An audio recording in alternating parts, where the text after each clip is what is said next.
Good morning. Just wanted to welcome you all to the pain course and give those who are still joining a few more minutes. I'm going to put a survey up for you guys to answer in the meantime. And if someone could just shoot me a quick text in the chat that they can hear me, just so I know, that'd be great. Thank you. Okay, welcome. We're going to get started.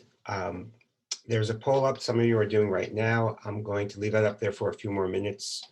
And if I pause, it's just to make sure that everybody who's trying to get into the course can get in. So just forgive me with that. But getting started, my name is David Rosenblum, as you probably know by now.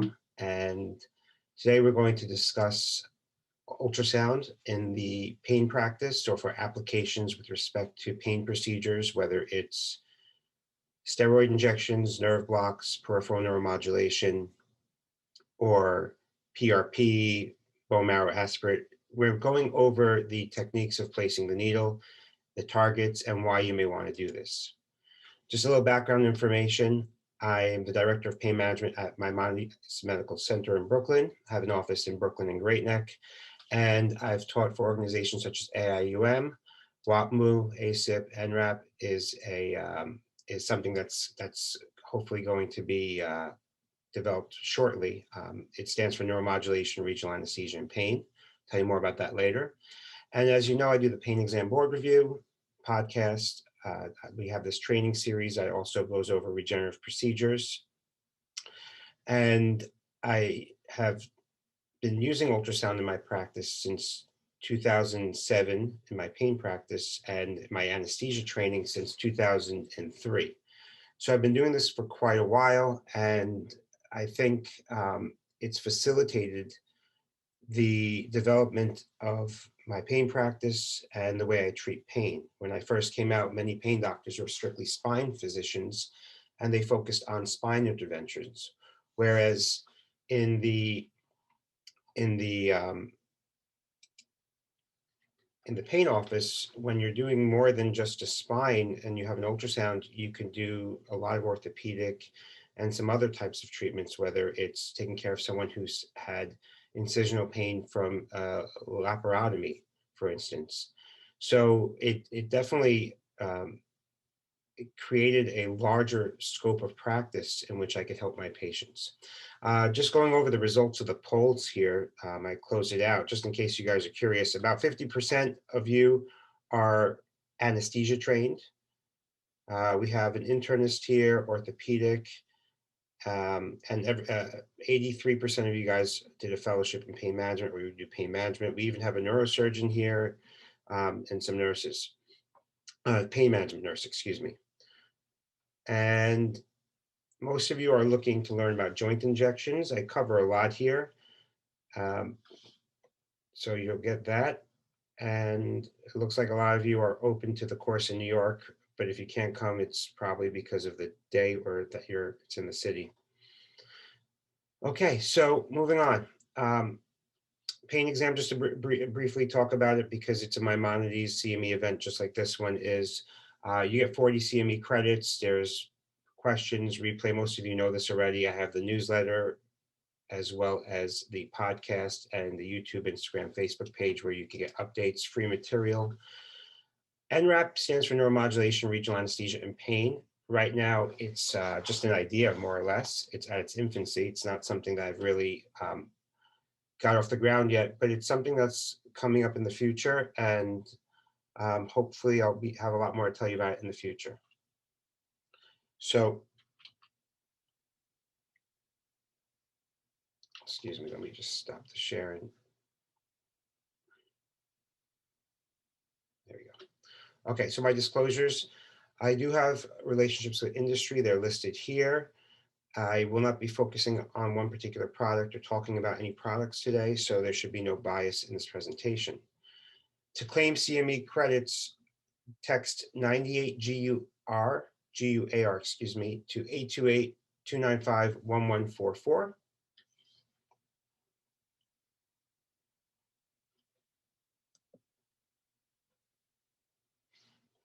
Okay, and we're going to get started in just a minute. Just want to make sure everybody's set and ready to go.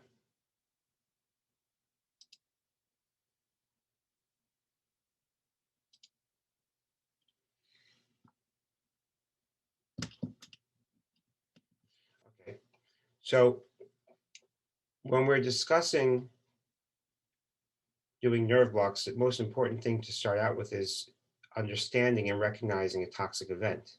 And many times you'll have patients have a complaint of feeling out of it. That would be probably the first thing you see when there's a toxic event. Vertigo, tinnitus, ominous feelings, circumaural numbness, scurrilousness, tremors, progressing to convulsions, coma, and cardiovascular collapse can occur.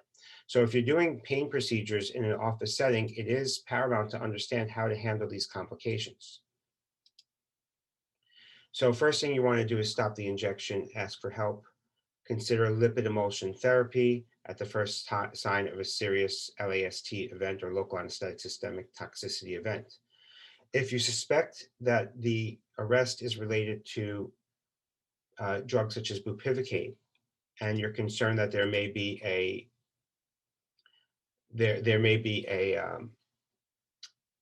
cardiac arrest refractory to resuscitation, you're probably going to want to get the nearest cardiopulmonary bypass team involved, or at least find the hospital if you're in the outpatient setting.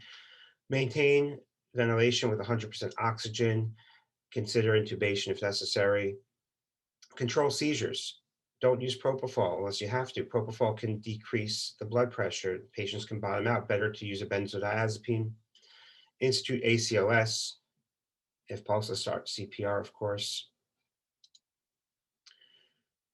So treatment for LAST, if they're less than 70 kilograms, consider a 1.5 milliliter per kilogram lipid emulsion bolus of 20%. You can give this rapidly over 2 to 3 minutes, and then you can infuse 0.25 milliliters per kilo per minute of ideal body weight. If they're greater than 70 kilos, do a 100 milliliter lipid emulsion bolus, followed by infusion of 200 to 250 milliliters over 15 to 20 minutes. If the patient's unstable, rebolus once or twice at the same doses and double the infusion rate. Be aware of dose limits, 12 milliliters per kilo. The dose volume of the lipid emulsion can become high. It could be about 1 liter in prolonged resuscitation, and continue monitoring. At least 4 to 6 hours after the cardiovascular event, or at least 2 hours after a limited CNS event. And I got all this information from the ASR website. Thank God I've never had to do this. I'm just making you aware of it because some people actually are not, especially if you're new to the idea of ultrasound guided pain procedures, and you may be giving larger volumes of local anesthetic, or you may be working closer to major blood vessels. Okay, so this is not a intro necessarily to ultrasound. There's not much theory in this lecture, but I wanted to give you some theory with respect to why the blocks fail and actually doing the procedure, the actual practical aspect of the theory. So when you're imaging, you may find the nerve or the nerve sheath. There may be some connective tissue around the nerve.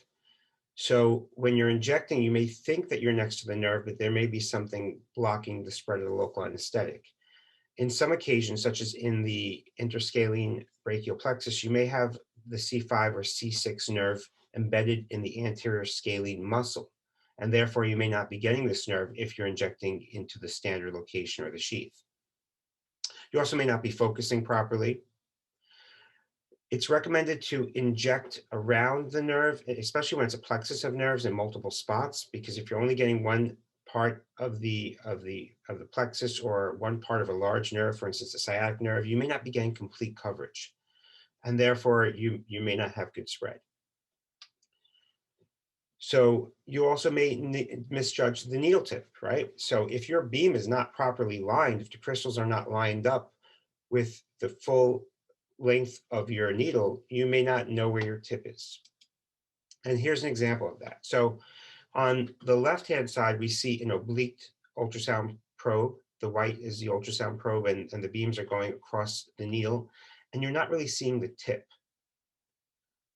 On the other side, you have the out-of-plane view, in which you're seeing a cross-section of the needle shaft, and you really don't know where the tip is. I therefore don't really recommend out-of-plane technique unless you're very experienced, because there is a way to do it. And of course, some ultrasounds may have special tricks that can help you with that. There are also echogenic needles. So I think this is a valuable technique. I'm going to pause for a second just to enlarge the screen and do a new screen share.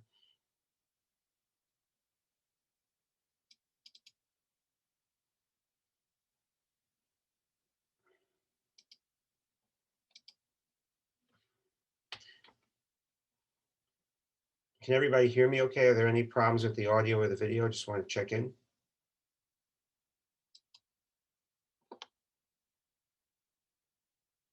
Okay.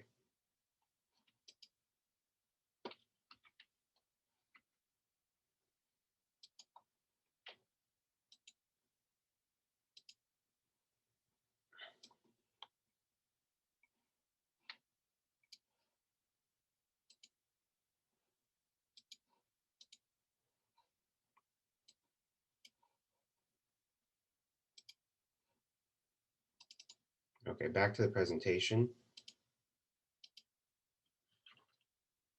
Okay, so the brachial plexus, we have the interscalene, supraclavicular, infraclavicular, and the axillary brachial plexus. These are all blocks I learned in my anesthesia training, and most of them I found applications for in the pain practice. I call this the brachial staircase. Proximally, you have the interscalene, then supraclavicular, infraclavicular, axillary nerve, axillary brachial plexus. Don't get confused with axillary nerve, right? Axillary nerve is a branch off the brachial plexus that goes to the shoulder. The plexus is divided into the roots, then the trunks at the interscalene, the divisions, the supraclavicular, the cords at the infraclavicular, and then the branches in the axilla. And as you can appreciate on this image here, when you're looking at the interscalene brachial plexus, you're only getting C5 through C7, generally speaking. C8 and T1 are missed, okay? And just trace those out and see how that becomes the ulnar nerve. So when you're doing an interscalene block, don't expect to get ulnar nerve distribution coverage. Supraclavicular, infraclavicular are pretty comprehensive. However, if you notice here, this unlabeled nerve is possibly the suprascapular nerve. Actually, it's probably not. Suprascapular is C5 and C6, so it's not shown here. Okay, the interscalene brachial plexus block, you get your coverage of the shoulder, lateral clavicle, acromioclavicular joint, proximal elbow, proximal humerus, elbow, and the lower part of the arm, except for the ulnar distribution.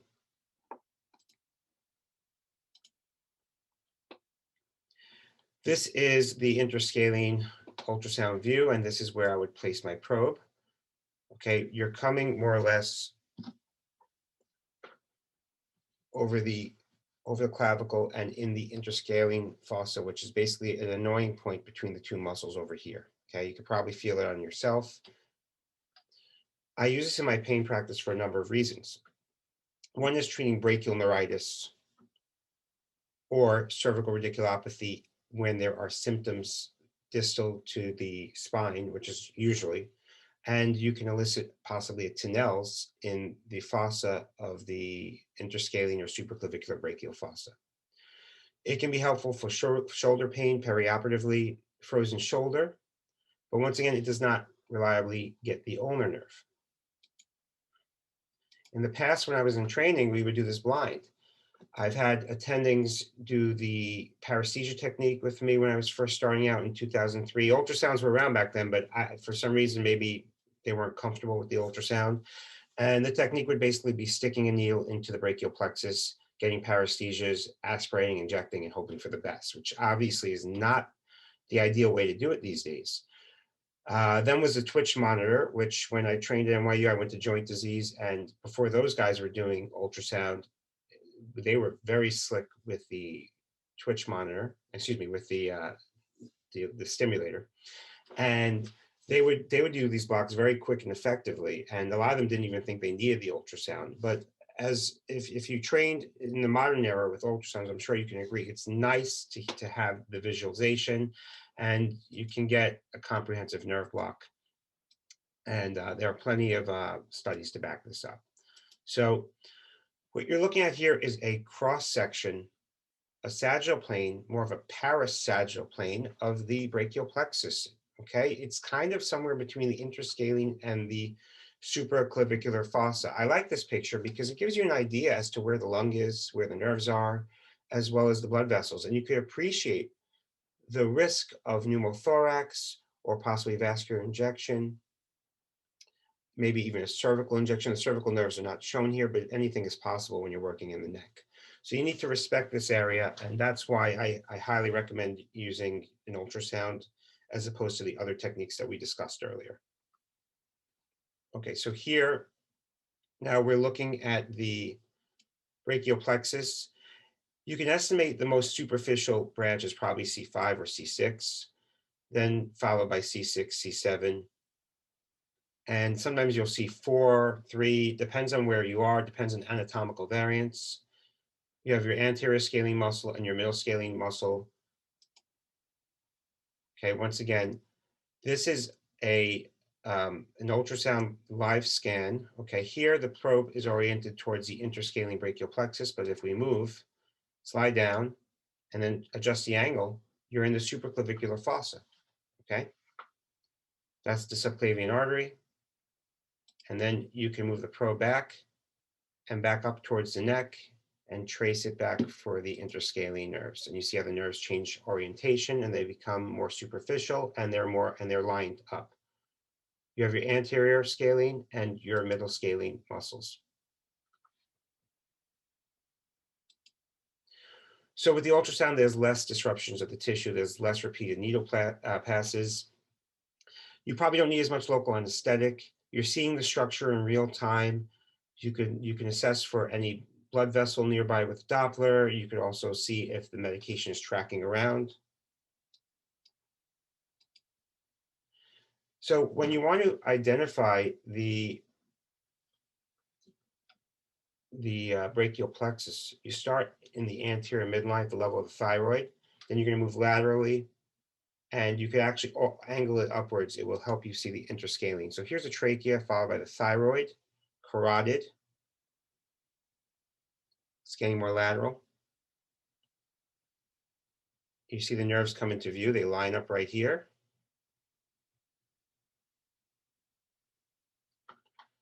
That's your brachial plexus.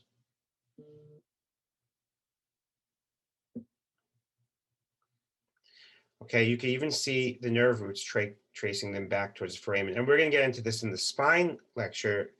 But I need to explain a few things to you. And I don't practice the way many of you may practice pain management when it comes to cervical radiculopathy. I was maybe 8 years ago, 12 years ago, I was in a situation where I didn't have access to a C-arm temporarily.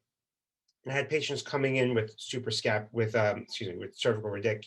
They put their hand often on their supraspinatus muscle or in that area, and they'd say, "Ah, I have a pinched nerve," and they'd have radicular signs down to the hand.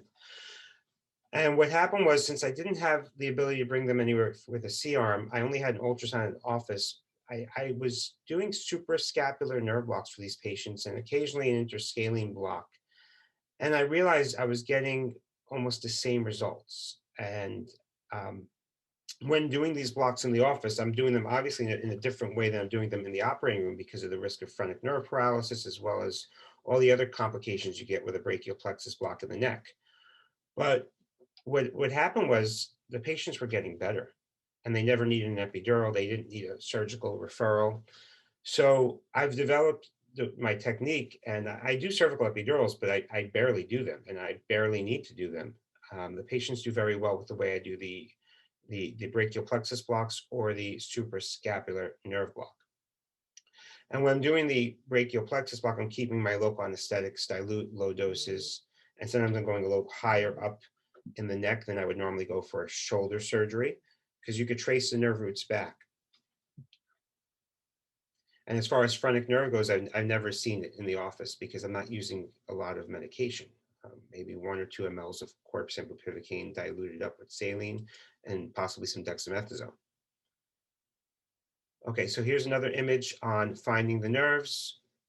Okay, don't worry about the muscles too much. Your landmarks are the nerves. Okay, you see them all lined up nicely here. anterior scalene, middle scalene. I put a lot of pictures here because if you're not trained in doing this, it's good to see many of them. So I mentioned earlier, C5 or C6 can pass through the belly of the anterior scalene, and you need to identify the nerve with a Doppler first to make sure it's not a blood vessel. You really won't see any large blood vessels in these muscles. However, when you see a black circle that doesn't look like it's where it should be, always check to make sure it's not a blood vessel. The blood vessels are hypoechoic, they're darker, so it's something you may or may not need to distinguish from a nerve. The nerves in the neck are hypoechoic at the interscalene brachial plexus. However, when you get to the infraclavicular brachial plexus, they're hyperechoic, they're whiter, they're lighter in color. Okay, before you inject, always aspirate, do maybe a test dose just to make sure the patient doesn't report any symptoms. Okay, I'm adding cervical radiculopathy in here because this is an ultrasound course. I'm focusing on ultrasound. And like I said earlier, you can find these nerves. Now, if you think about it, the patient's always saying, oh, I got a pinched nerve, and they're pointing either to the supraspinatus or underneath the trap or the supraclavicular or interscalene brachial plexus. Okay, here you have the sternocleidomastoid muscle. Okay, has that tapered view. Here is the brachial plexus that's highlighted. This was the approach. This is just a case of a patient who had a failed spine surgery, anterior posterior cervical fusion. He's had 4 surgeries. He's one of those patients with those necks that come out like here, like this, because they've been operated on. They've been filleted open backwards and front, in the back and in the front. He had persistent left arm pain to the hand, from the shoulder, from the neck to the shoulder to the hand, with a Tinel's that was positive in the interscalene fossa. And I wound up doing a shot. Here's some of the footage of it, in which I used a 25 gauge, 3.5-inch needle. I like the small, thin needles. They are sharp, so you have to be really careful and experienced with this. I can tell you I've been using a spinal needle to do these nerve blocks for over 10 years, and I've never had an issue. So I'm not saying you should do it. My recommendation, especially if you're starting out, is to use an echogenic needle that is blunt, that you could see well, and that will be forgiving in the event that you have any problems. It's something that I think I'm sorry, I'm just answering someone who's trying to get into the webinar. And I think that that you'll be better off doing it with the blunt hyperechoic needle. In my case, this patient did very well with an interscalene block because I couldn't do an epidural.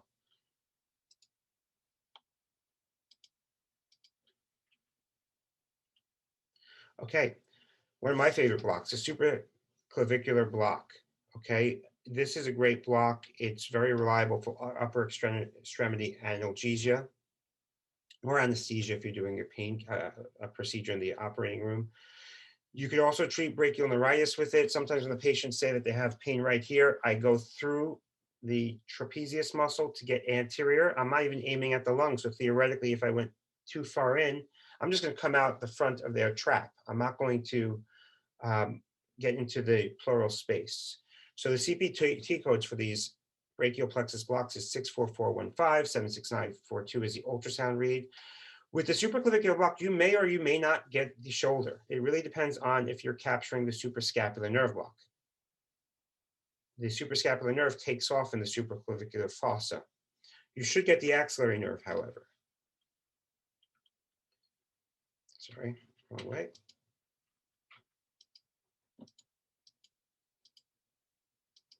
Okay, once again, this is that same picture, the parasagittal view. This time I added the view of I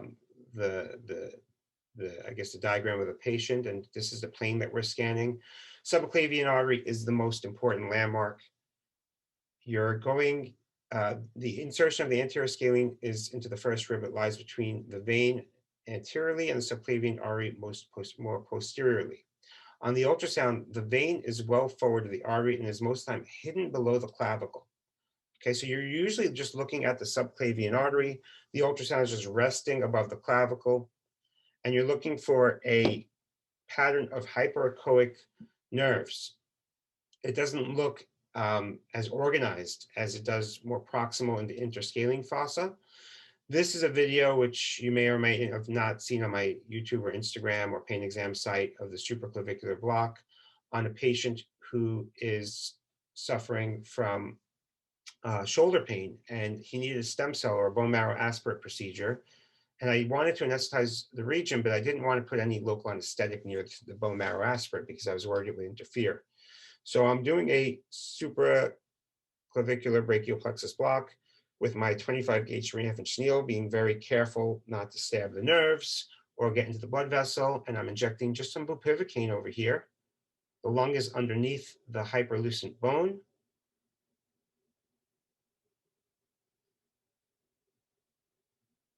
And I'm aiming above the 12 o'clock of the nerve sheath right here. Oftentimes when I do regenerative medicine procedures, I will give some nerve block or local proximal. So this is how pain docs do it, or at least I do it. This is the anesthesiologist approach. This is how I trained in anesthesia, where the patient's lying supine, or maybe the head's a little elevated, and you're aiming downwards towards the lung. No wonder why there's so much about, talk about the complication of pneumothorax, because they're actually aiming towards the lung.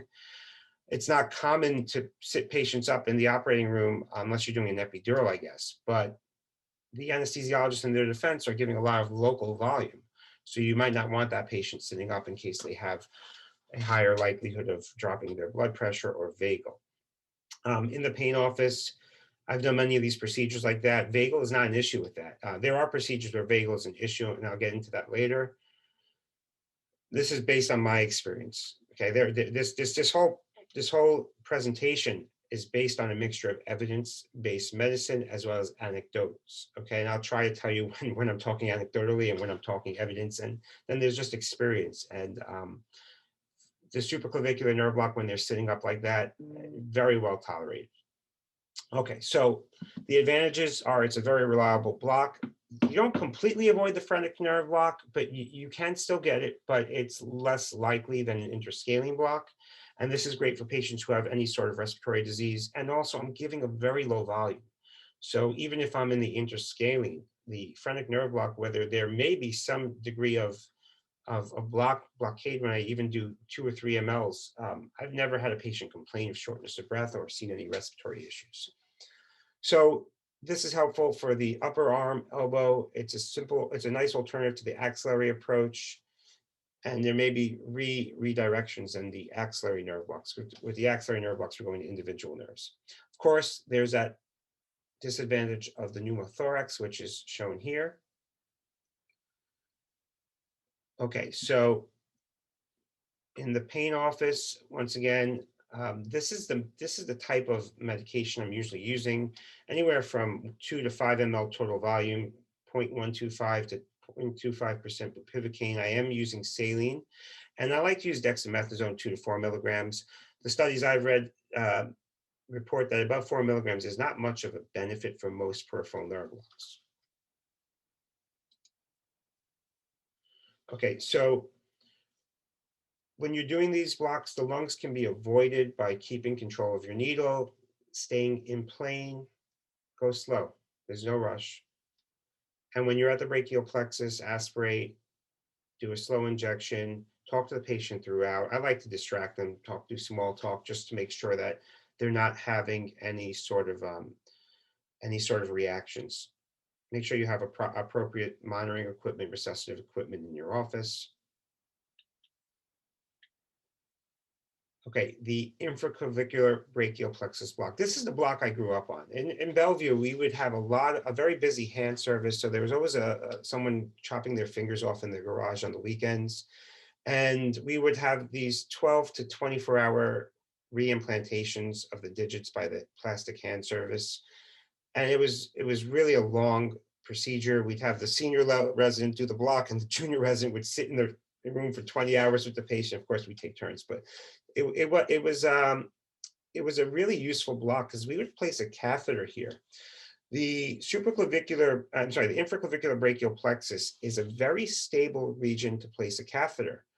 We've done at Bellevue, we've done studies. One of the leaders in studying the infraclavicular block, Dr. Sandhu, would have us give a large dose of local for these procedures. I mean, it was probably toxic based on the I guess the recommendations. However, we've never seen any issues, except for one case, which was before my time, in which a dwarf was overdosed. But we were giving 20 milliliters in 2 syringes, so 40 milliliters of 2% lidocaine, that's 800 milligrams of lidocaine, epinephrine 1 to 200 K dilution, with 2 mLs of bicarbonate to hasten the onset, and never saw a problem with this.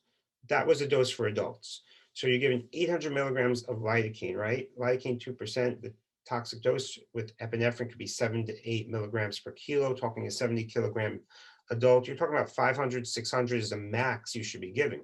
We were giving 800 standard. Why? Well, that was something that was probably safe to do, because it was apparently safe because no one got hurt from it.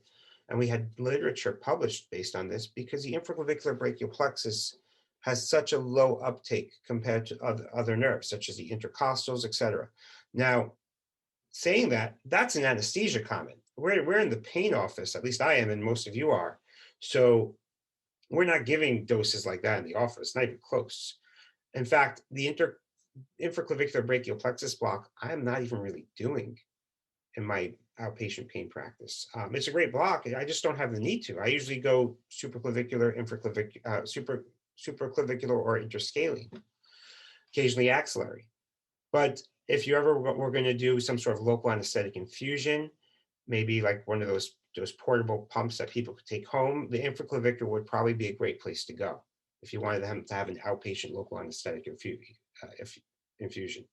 So this will cover the arm except the shoulder. You're not getting the shoulder reliably here because you have the suprascapular nerve has already left. Now, first time I went to Maimonides, and nobody was doing this block there, back in 2007, I put the ultrasound probe here. I took an epidural needle because we didn't even have regular block needles then, 17 gauge 2E epidural needle, and I just stabbed the patient right here. And all the attendings were like looking at me like, what are you, crazy? But you're to the side, you're lateral of the lungs. And of course you have an ultrasound, so theoretically you could see the lung if you know what you're doing. It's pretty safe. This is a procedure for like the first years we're doing this as well. So it wasn't a big deal, as long as you could visualize your needle. Now, you should be safe with respect to the lung. When it comes to the type of ultrasound probe that you're using, the high frequency probe has the advantage of getting superficial imaging. And that really depends on the patient when it comes to the infraclavicular block. They could be skinny, it could be superficial, or they could be obese, it could be deep. So you might need something like in the 4 to 7 megahertz range. But for putting all that aside, the low frequency probes are curved, unlike the high frequency probes. So the advantage to using the low frequency probe here is you have more space between your needle and the clavicle to get where you need to be. So the chords are hyperechoic over here. The lateral chord is commonly cephalad. The posterior chord is posterior to the artery. The medial chord can often be seen between the artery and the vein. And when you're coming in with your needle, this is the approach I would take. You first anesthetize part of the plexus between the artery and the vein, pull back, redirect, go to 9 o'clock position of the artery without stabbing the nerve. Now, you should be using a blunt needle for this. That's what I would use. And then to get to the posterior chord, you're going to wedge, and you don't really see it so well here. You can wedge up that artery, once again, without traumatizing this nerve, and get to the 6 o'clock position of the artery, give the rest of your medication, and then pass a catheter if need be. In the OR, we are passing a catheter and then injecting 3 milliliters of air to ensure that you're in the space. And you would see the air spread to the 3 chords of the plexus. It really looked nice. Now, of course, this is not so relevant in the pain office for most of you. Okay, just showing you the difference between the low frequency and high frequency probe. I do have to admit this low frequency probe is old. So there are definitely better low frequency probes than this one. This is an old GE model, but we used to use this standardly, and you can see the nerves. It's these hyperechoic. This is the hyperechoic, this is the posterior lateral medial chords. and or middle cord, I should say. Okay, moving on to the axillary brachial plexus block. You have the median radial ulnar nerves that lie around the artery. The radial nerve is deep to the axillary artery. That is an anesthesia board question in case you're studying for the boards. I know there's some fellows or residents on the webinar, so remember that one. The muscutaneous nerve is easy to find nearby in the cortical brachialis. You're just taking the probe and you're just sliding more distal. It's like a little bit superior and distal to find that cord. CPT code is the same as the other brachial plexus blocks that we discussed. So the axillary brachial plexus is imaged here in this picture, and you see the radial nerve is deeper. It's basically a cross section of the axilla with the artery being inferior to the vein and superficial. You have the median nerve, and then underneath you have the ulnar nerve. We're looking like this. Okay, I don't know if you see that. This is great for forearm, wrist, hand surgery, but you can miss part of the radial side of the forearm at times, and the muscocutaneous nerve needs to be blocked separately. It's in the belly of the cortical brachialis muscle, superior to the pulsation of the axillary artery and at 90 degrees to the skin. Okay, so the position would be abduction of the shoulder, and the probe goes underneath, and you're just going to come superior to the probe to put your local anesthetic and then your needle.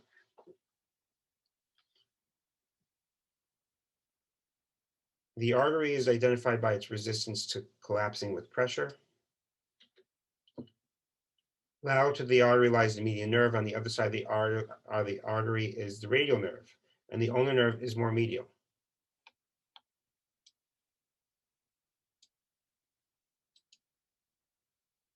And here's just a little video of it.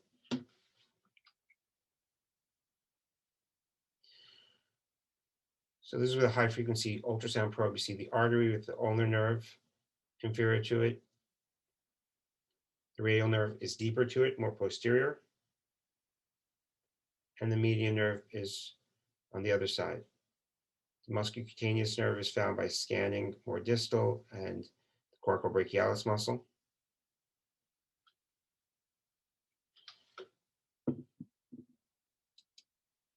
Here's just an image with a probe of the muscocutaneous muscle after some local has been given. It's a little distorted by the local.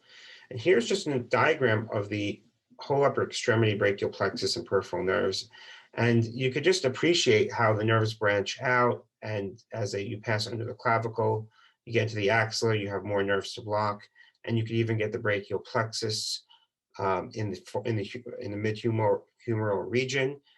Note the muscocutaneous nerve, the position of the radial nerve under the brachial radialis, the pronator teres muscle and the median nerve, where it can get entrapped, as well as towards the carpal tunnel, and then the ulnar nerve behind the epicondyle, the medial epicondyle over here, how that's spreading on the inner upper arm down. Okay, the radial nerve. So the radial nerve, highlighted in green, leaves the axilla with the profunda brachial artery, and it innervates the triceps muscle. The profunda brachial artery follows the radial nerve as it moves from the axillary artery towards the spiral groove of the humerus. It can be damaged with humeral fractures. It's from the posterior cord of the brachial plexus. It innervates the extensor supinator muscle group and provides sensory innervation to the posterior aspect of the elbow, forearm, and hand. The CPT code for this would be 64450, which is an other peripheral nerve, or 76942 and 76942, which is the ultrasound guidance, the ultrasound read. It's not a bundled code yet. Okay, here's an image of the radial nerve at the wrist. Here's an image of the radial nerve at the forearm. Okay, most of the time it runs with a blood vessel. Here we're under the brachial radialis muscle. Every now and then a patient will come in, they have some sort of pain, and you need to distinguish, is it ligament, is it muscle, is it radicular, what could it be? It's in the radial distribution, and they may have some tenderness under the brachial radialis muscle, so you could just do an ultrasound block there for diagnostic or therapeutic purposes. Okay, so the median nerve The median nerve is superficial to the axillary artery in the axilla. It crosses the front of the artery from lateral to medial and can be displaced to either side of the axillary artery with transducer compression. It's formed from the medial and lateral cords, no branches to the arm. It passes into the forearm between the heads of the pronator teres, as I mentioned earlier. It does have a palmar cutaneous branch and passes below the flexor retinaculum. CPT code at the cubital fossa would be 64450. However, if you're doing a carpal tunnel nerve block or sheath injection, it would be 20526. Be mindful of that. It's a different code.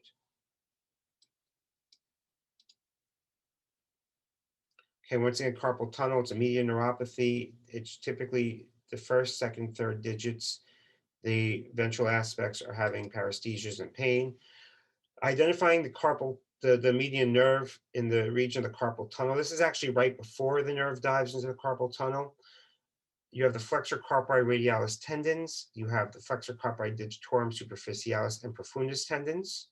And the nerve is flat over here. So this is a short video of an injection in which I get into the sheath. I hydrodissect first. It does look like I'm intraneural at one point, but I'm just in the sheath and some of the local is getting into the region of the fascicles. Okay, now I'm about to get to the nerve. And I pop into the sheath in a second. After hydrodissecting, making some room for my needle. And right there, you can see my needle is well above the nerve when I initially inject. However, the fluid gets into the sheath and it makes it look like there's injection into the nerve when it's actually not. That patient did fine. Okay, the ulnar nerve block arises from the medial cord of the brachial plexus. In the arm, the ulnar nerve lies between the axillary artery and axillary vein in the axilla. The code is 64450. Once again, that's other peripheral nerve block. 76942 is the ultrasound read. And you have here the ulnar nerve, and it's in the cubital tunnel where it often gets compressed, giving pain or tunnels that travels down the inner side of the forearm to the fourth and fifth digits. Here's a video of the cubital tunnel. The nerve is over here. As you scan towards the tunnel, you see how it kind of enters. This is the funny bone, basically. And that's my needle. It's 25 gauge, 1.5 inch needle. Some air got in. That's why there's a little distortion. But you could see at the beginning of the video how clear you can see the bevel of the 25 gauge needle. Here, I'll show it to you again. The bevel is right there. Okay, you can see very well. It's a very superficial shot. It's a sharp needle. Be very careful. Don't stab the nerve. If you're not confident with your skills, use a blunt needle.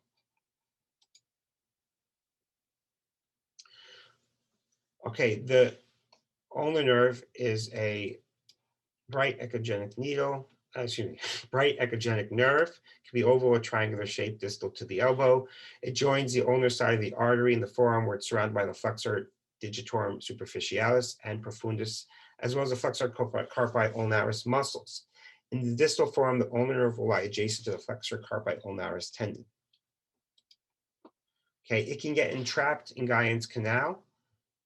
This is something I've maybe done once or twice. I don't really see this so often in my practice. So it's basically almost like a carpal tunnel, but it's of the ulnar nerve, and it's not. It's at Guyon's canal. So you could try a shot there. Here's the ulnar nerve at the wrist, the artery, and the nerve next to it, and the position of the ultrasound.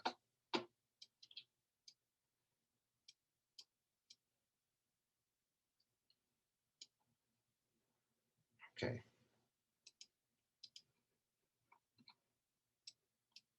The supraclavicular nerve blocks. So the suprascapular nerve block. The supraspinatus and infraspinatus are relevant to this because they're innervated by the nerve. The trapezius is relevant not because it's innervated, but it's visualized on the ultrasound, which I'll show you soon.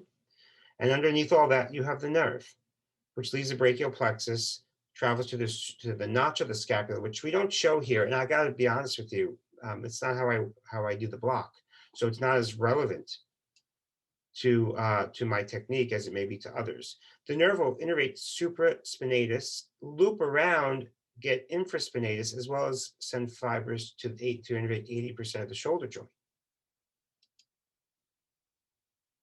Okay, that's just a course that the nerve takes. Okay, once again, trapezius muscle, more superficial, supraspinatus muscle, and eventually tendon underneath, scapula, the transverse scapular ligament. Okay, this is a very easy to do block and works very well.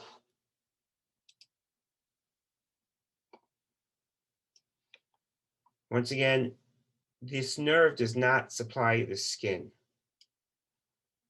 Now, here's a funny thing. Back when I told you the story of doing these nerve blocks for cervical ridic, patients would tell me when I'm doing a 5 ml injection of bupivacaine, maybe with or without steroid, in the suprascapular region, wow, my hand's feeling warm and numb. And I'm thinking to myself, how's that happening? I'm not doing a brachial plexus block. Suprascapular nerve does not go there.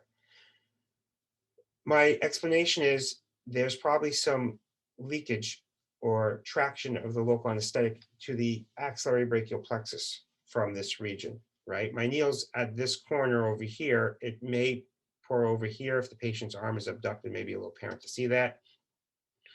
Okay, once again, this is what it looks like. You're getting onto the nerves, and the patients do get relief. I mean, it is known, and there are studies supporting this. You can get relief of proximal pathology with a distal nerve block. So that being said, I've also had patients report that their neck pain gets better after the suprascapular nerve block. And my explanation for that is, well, you're getting supraspinatus muscle, which can relate to neck pain, but mainly, and you are putting a needle through the trapezius muscle at some point. So maybe that trigger point or the loosening up of that muscle, but very likely, in my opinion, you're getting a pharmacological separation of the shoulder and neck muscles. What you get when you have a cervical ridic, you get adhesions between the muscles are not working properly due to the irritation of the nerves or maybe just from guarding. Physical therapists work to separate these adhesions and separate the muscles with manual therapy of the neck and the shoulder. What we're doing here is something similar on a pharmacological neuroblockade level. Okay, here is the nerve block, and I'm using a 25 gauge 3.5 inch needle, high frequency ultrasound probe, and it's passing through the transscapular ligament. And I'm going to deposit 5 mLs of injectate. The injectate in this case is a mixture of depomedrol and bupivacaine. I'm probably doing a bilateral shot. That's why you see 10 mLs in that syringe. But I usually don't give more than 5 mLs per side because you don't need more. I often will do this with 5 to 10, 15, at most 20 milligrams of depomedrol, but oftentimes I don't even use depomedrol and I get months of relief. This has been a game changer in my practice. It's helped tons of patients. Anyone who comes back with a shoulder problem and they've had surgery, they've had the injections, it does wonders. You combine this with physical therapy, you could probably avoid surgery for a lot of patients. Rotator cuff tears, frozen shoulder. I do this sometimes for shoulder replacement, post-operative pain. If it doesn't work, then I probably would neuromodulate them. Put a wire there. And this is the approach I take for neuromodulation as well. So when I want to put a wire or a lead in the suprascapular region for the suprascapular nerve, this is the approach I take. Okay, here's the approach with some local already around the tendon here is what you see here, and this is the nerve down here underneath the ligament. CPT code 64418-76942. I usually use a diagnosis code of shoulder pain, right, left. The injectate, once again, is the bupivacaine 0.25% 5 mLs, either with depomedrol or dexamethasone. You could use 2 to 4 milligrams or no steroid. There was a study published in ASRA showing 18 months of relief for patients who've had shoulder pain from a variety of reasons with just 0.25% bupivacaine alone. I usually use the spinal needle for this one, the 25 gauge 3.5 inch spinal needle. I'm telling you what I do here. I think you should make your own decision. I'm recommending you use a blunt needle. If you're taking a course to learn how to do nerve blocks, please use a blunt needle. I don't want anyone getting hurt because I'm doing something, but my method has worked very well for me. The reason I use this needle is because I find it to be less painful than the blunt needle. And it's safe, at least from my experience. Okay, there's plenty of evidence to support suprascapular nerve blocks. Patients with hemiplegic shoulder pain, patients with frozen shoulder, see it in all of them. Combining suprascapular nerve block with physical therapy is great for many shoulder problems, such as frozen shoulder, arthritis, adhesive capsulitis, postoperative pain, rotator cuff tears. And it's preferred, in my opinion, over the steroid shot because there's less side effects. I'm not giving much steroid in this nerve block. You have to warn the patient that their arms will get weak afterwards, especially abduction over 90 degrees.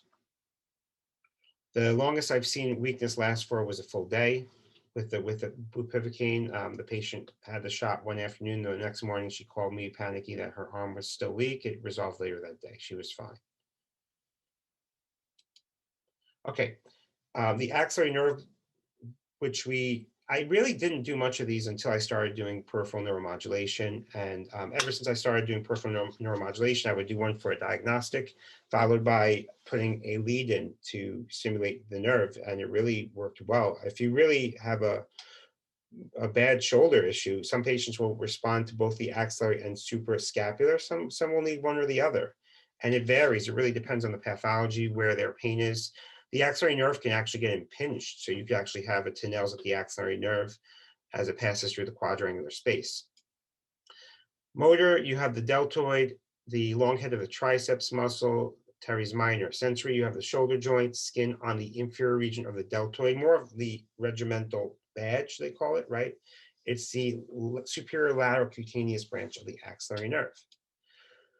So here's what the axillary nerve looks like. It can look different because the nerve is basically branching out as it passes through that tunnel. As you can see here, the position of the ultrasound probe, the nerve is almost forming like a Y. It's dividing and going medial and lateral. So it can look different in different positions. So here's a video. The quadrangular space is subscapularis and teres minor above, the lateral humerus to the side, and inferiorly you have teres major, and medially you have the long head of the triceps. So you scan the humeral head, and then you can scan inferior or medial to find the muscles. Here we're looking towards the teres major first, teres minor first, excuse me. And then you're going to scan to find the teres major as well, which is below. You have the triceps muscle that you could find. Here's teres major, and here's the nerve between the two muscles. You have the posterior humeral circumflex vessels right next to it. Okay, I think it's a good time to take a break. And I think we could come back at 11:10 and we'll do lower extremity. Are there any questions before we take a break?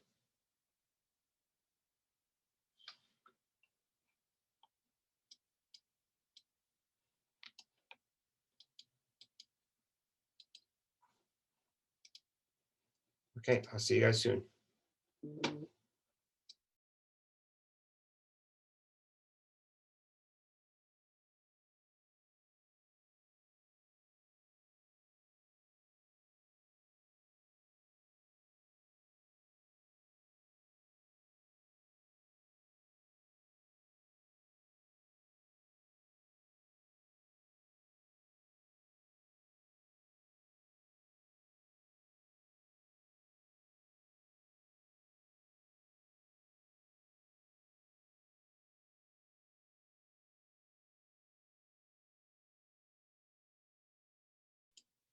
Okay, we're gonna get started again. Okay, so now we're going to discuss the lower extremity, but if you guys, once again, have any questions, feel free to stop me. Just put the questions in the chat section. That's an easier way for me to see them.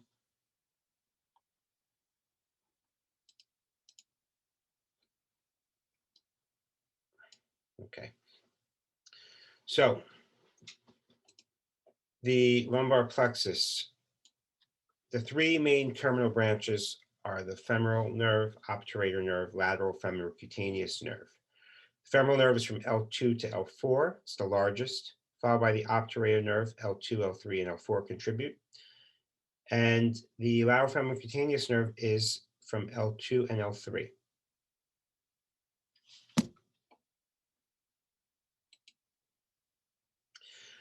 So when we're talking about doing femoral nerve blocks in the regional anesthesia world, we're usually doing them for surgery of the anterior thigh, medial lower leg, the knees. We use it for BKAs. For example, in pain management, it covers obviously the same distribution, but oftentimes we'll be doing procedures to diagnose whether or not the patient may be a candidate for some sort of peripheral nerve stimulator. I've had patients who presented with femoral neuralgia related to a vascular procedure in which they tried to cannulate the femoral artery and they missed, and the patient had injury to the femoral nerve. And then there are patients who suffer from knee pain, and I just recently did a femoral nerve block in the office for a patient who was unable to fully extend fully flex her knee after a fracture, and the surgeon wanted to facilitate rehabilitation and manipulate the joint under anesthesia. So we did the femoral nerve block like that, and that really helped the patient. Okay, so the femoral nerve is just next to the artery. If you recall navel, Navel from medical school, nerve, artery, vein, empty space, lymphatics. And just as a side note, I've seen patients in my practice. I even published a case report of a patient who had cancer, I believe it was bladder cancer, infiltrating the lymphatics in his groin, causing severe edema of the lower extremity. And I've done a femoral nerve block with steroid. He did have femoral nerve distribution pain, probably from the compression. So I got the nerve, but for extra credit, I went to the lymphatic space. I didn't inject any lymph nodes, of course, but I went in that swollen space medial to the vein, and I gave some local with steroid, and the swelling in his leg, which was 4 times the size of his other leg, went down dramatically and pretty much resolved. And I think we have the before and after pictures in the case report. So you could do a lot of good for these patients with these nerve blocks, and it's not even just targeting the nerve. I've had a similar experience with patients who've had lymphadenopathy due to an axillary dissection after removal of lymph nodes for breast cancer. So try to think outside the box with these patients. It's sometimes some sort of steroid injection into that region, of course, done carefully, can really help them with the swelling or the obstruction from the swelling of the lymph nodes or the venous vessels, or and reduce the overall swelling. So anyway, the femoral nerve lies deep to the iliopectineal arch and overlying the groove between the iliac and psoas muscles. The 2 layers of fascia beneath the skin. Superficially, you have the fascia lata, and deeper, you have the fascia iliacus, which many of you have probably heard a lot about, the fascia iliaca. Here's the obturator nerve and the femoral nerve. And this is how our transducer is oriented on the patient. The hip is lateral, and you don't really see it in this view, deep and lateral. So the femoral nerve is, when we get the nerve in the groin, there's really not many muscles or any muscles right overlying it at the spot that we usually look at it. It sends branches laterally soon after passing under the inguinal ligament. The first branch usually innervates the sartorius muscle. The CPT code is 64447 76942.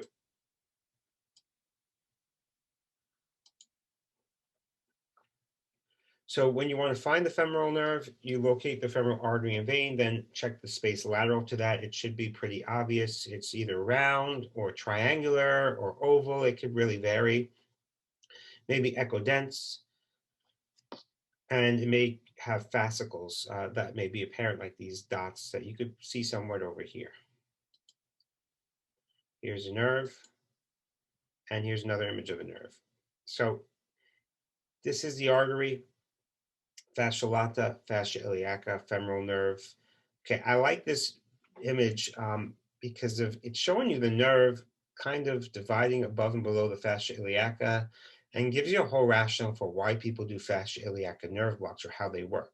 So here you have partially here I'm doing the nerve block, I'm getting the nerve next to the artery, and it's actually going to be in below the fascia iliaca here. So it's almost like a fascia iliaca block, but it's really a nerve block, femoral nerve block. This patient is that patient I just did, who had relief of the postoperative knee contracture pain and was able to flex her knee after I did this shot and did some physical therapy. But when you see the nerve here, it's pretty obvious, but this is not the typical location of the nerve. It's usually lateral to the artery, attached to the artery. This is the more classical appearance of the nerve. So at this point, the nerve probably bifurcated.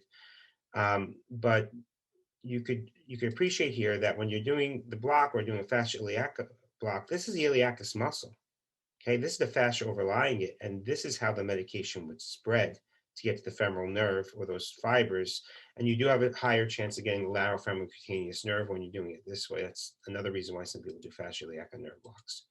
So the fascia iliaca block, I was lucky enough to be involved in a study with the emergency room a few years back in which we had hip fracture patients and proved that we could reduce morphine requirements with the fascia iliaca and femoral nerve blocks.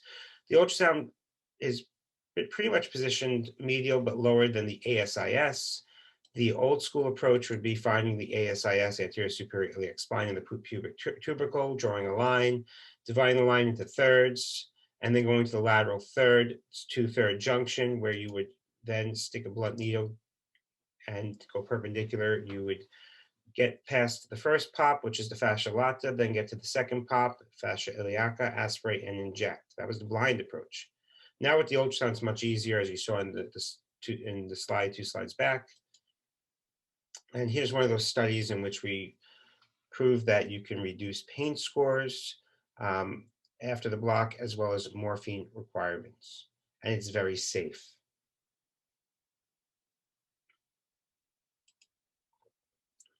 Okay, saphenous nerve block, a little more useful probably than the femoral nerve block in the pain practice. It's a branch of the femoral nerve that innervates the knee, the medial lower leg, to the foot, the inside of the foot. It's the only femoral branch below the knee, basically getting to the foot. It's from the distal femoral nerve in the adductor canal. It goes down and it sends the branches to the anterior thigh. Below the sartorius muscle, it goes medial to the distal upper leg and continues subcutaneously past the knee. It gets pretty superficial. Gives off the infrapatellar branch and then continues distally, splitting off to the medial cutaneous nerves of the leg. That infrapatellar branch can be lesioned or injected for purposes of controlling knee pain. And I've done cryotherapy for that nerve. There's a lot you could do with it. Okay, here's just an image of the saphenous nerve next to the femoral artery.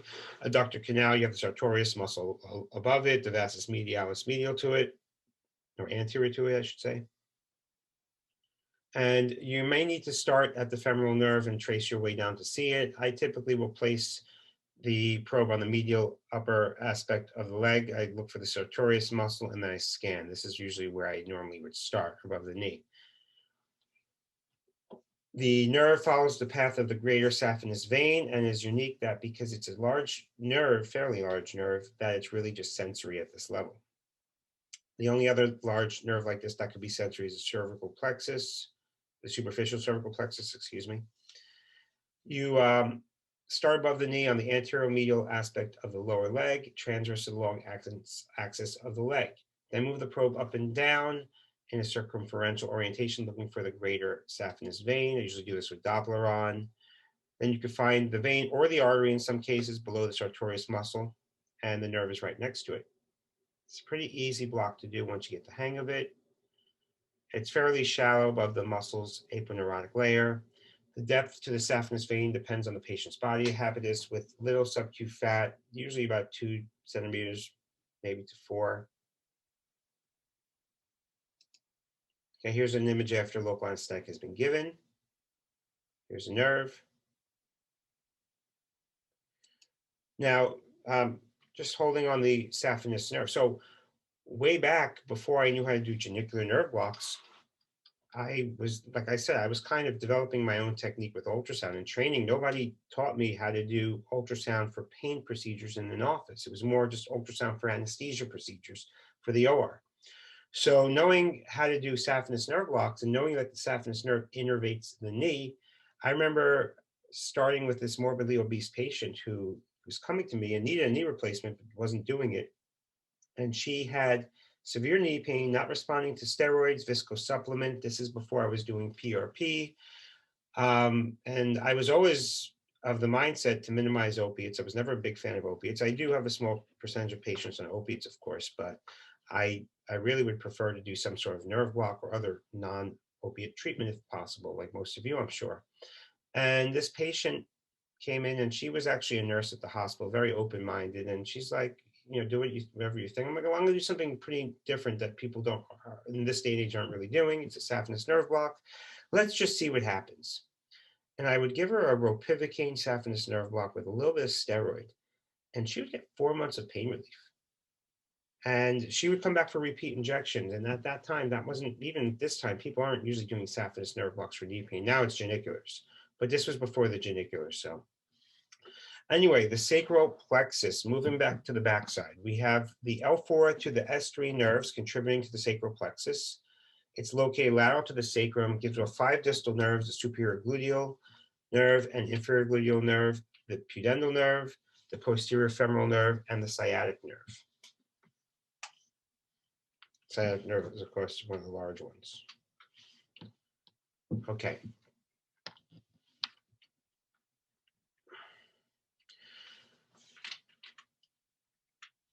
Okay, so the sciatic nerve, of course, runs next to the piriformis muscle, typically under it, sometimes through it. Depends. There's all sorts of variants. In the pain office, we see lots of piriformis syndromes that are misdiagnosed as lumbar radic. Oftentimes, the patients will respond to physical therapy as well as a sciatic nerve block or piriformis trigger point. These days, I'm usually just doing the sciatic nerve block because I find the sciatic nerve a lot easier to identify than the piriformis, because the piriformis is the muscle next to the nerve. However, if you're scanning too high or too low, you may miss it because there are other nerves. It's a narrow nerve and other muscles. So I typically will just do a sciatic nerve block, and the patients usually do very well because at the end of the day, whether it's the piriformis irritation or not, something is irritating the sciatic nerve, causing sciatica. So I find that the patients will respond very well to the sciatic nerve block, whether it's a sciatica for some other reason or it's a piriformis. I would often identify where the patient is pointing to the pain spot and scan over that area. Oftentimes, it's a great way to cheat. I mean, you ask the patient where the pain is and you really trace it down and scan with the ultrasound over that area. They can often point out the nerve for you in so many cases. So it's a really nice way to get the nerve if you're not really sure. But there are other tricks to find the sciatic nerve. It can be a little deep and therefore may be difficult to visualize, but for the most part, it's if you do a lot of these, it gets pretty easy. What I could say with the sciatic nerve, this is something that when I was in training, somebody had a radiculopathy. Unless it's a piriformis syndrome, you only went to the spine for the radiculopathy, and if it's a piriformis, then you do the sciatic nerve block with a piriformis muscle injection. Throughout time and training, facing patients who've had the epidurals that didn't work, or they've had they're on a blood thinner and you can't do the epidural, but they still localize the majority of their symptoms to the butt, even though the EMG says L5S1 radic and the MRI goes along with foraminal stenosis or disc herniation at that level. Every now and then, or more often than not, the patients will respond to a sciatic nerve block. And this is something you could do on those patients that for some reason you can't do an epidural. And in this day and age, when somebody comes to you on the day of their epidural and they didn't get a COVID test, and you can't bring them into the procedure room because of COVID, but you could maybe do a little nerve block in another room, consider the sciatic nerve block. And when I do these blocks in my patients, I always tell them the biggest risk to a sciatic nerve block is not the needle, it's not the drug, it's not the allergy, it's not the steroid, it's you tripping on your way out of here. So like most of my shots, patients can't drive, they need someone with them. And I scared the hell out of them with respect to falling after the procedure. That being said, none of them have ever gotten really that weak or numb and fallen because I dilute the drugs. And I'll get into my formula soon.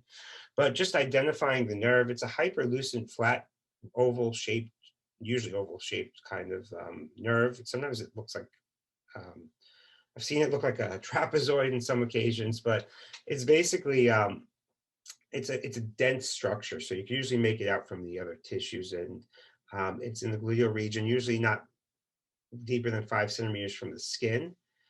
You could find it in the subgluteal fossa, probably a little easier. in the gluteal region, it may be hard to identify. I'm also old enough to train on the landmark approach to getting the sciatic nerve, where you identify the greater trochanter, the ischial tuberosity, you draw a perpendicular line, and then you bisect the midpoint of that line, go 3 millimeters, 3 centimeters, a little bit distal, and you go down with the twitch monitor, or if you're crazy enough, the paresthesia technique, and that's how they did it. But with the ultrasound, it's much easier. I use the high frequency probe, which may limit me just because I don't have a low frequency probe currently in my office, but the low frequency would definitely be the way to go for the larger patients. The way I do this is the patient is in the lateral decubus position with the bad side up. I'm scanning the greater trochanter and the ischial tuberosity, and I'm looking for the nerve. I'm going back and forth. Here's the nerve right here, then the needle's above it, getting to a plane right above it. And okay, so here again, the sciatic nerve could be 1 to 2 centimeters in width. At times it may be less than 3 centimeters below the skin surface. Hyperechoic, elliptical, deep to the distal gluteal maximus muscle and lateral to the biceps femoris muscle. There's usually a well-defined aponeurosis or border. Okay, once again, here's another image of the sciatic nerve. Here it looks like a triangle, right? Triangular shaped. Okay, it really depends. And I'd say this is a little bit more subgluteal. Okay, so the transgluteal sciatic nerve block is pretty effective, and you can even help patients who have back pain with sciatica. If you can't stick a needle in their back for some reason, you can go here, as I mentioned earlier. So tips: less gain to see the image is usually better than more gain. Always try to have the same survey pattern so your brain just recognizes the structures. First, you could scan for the ischial tuberosity or the greater trochanter, and then work your way to the other structure, because the nerve will be at that depth, even slightly below it. Remember that you're getting your focus points. So this is a machine that has focus points. Not every machine has that. And you want to have two, no more, and get it to the depth that you're looking to scan. And here I estimated on this patient, the nerve would be about 4 centimeters deep. So you just turn the knob to get the two focus points at this level. Okay, so always focus your attention a little more medial than lateral, because you can find the ischial tuberosity and the nerve is usually just lateral to it, as I demonstrated here. Make sure you're scanning deep enough or you won't see it. Reposition the patient's leg. The more that they can flex, the shorter the distance from skin to nerve, so probably the better off you are. Feel free to play with the knobs, the controls, and your frequency, your gain, your auto gain. If you don't see what you want, just reset the machine and go back from the start. Try again. So first, ID the GT bursa, or the GT, the greater trochanter. The bursa would probably be this little black space here, and this patient's not inflamed, so it's hard to see. But you can see some sort of muscles tapering and inserting onto the GT bursa, which we'll talk about a little later. Here's the ischial tuberosity. It looks like the bursa. It's just a bone. Bones are hyperlucent with a dark shadow behind them. And then you scan back and forth between them, and you could oftentimes even place your finger midway between them and feel where the nerve is on the patient. So what am I injecting? I found the formula that works for me is 4 mLs of normal saline. And actually lately I've been doing 3 mLs of 0.25% bupivacaine, not 4. I add dexamethasone 2 to 4 milligrams or Depomedrol 10 to 20 milligrams. You could even get away without steroid. And I'm using my trusty old spinal needle. I know it's maybe out of favor. I've even found studies that were done on dogs saying don't use a sharp needle for these blocks. You'll have a higher incidence of nerve injury. I haven't seen it. I've done thousands. But once again, I'm telling you, use a blunt needle. Don't do what I do, do what I say, just to cover your butt and maybe my butt too. The Depomedrol, plus or minus, like I said, steroid may not be necessary, but I will often use it. Here's just a video of the sciatic nerve block that I created a few years ago. Using it for sciatica, diagnosis for peripheral neuromodulation now. So here's a nice picture of the nerve.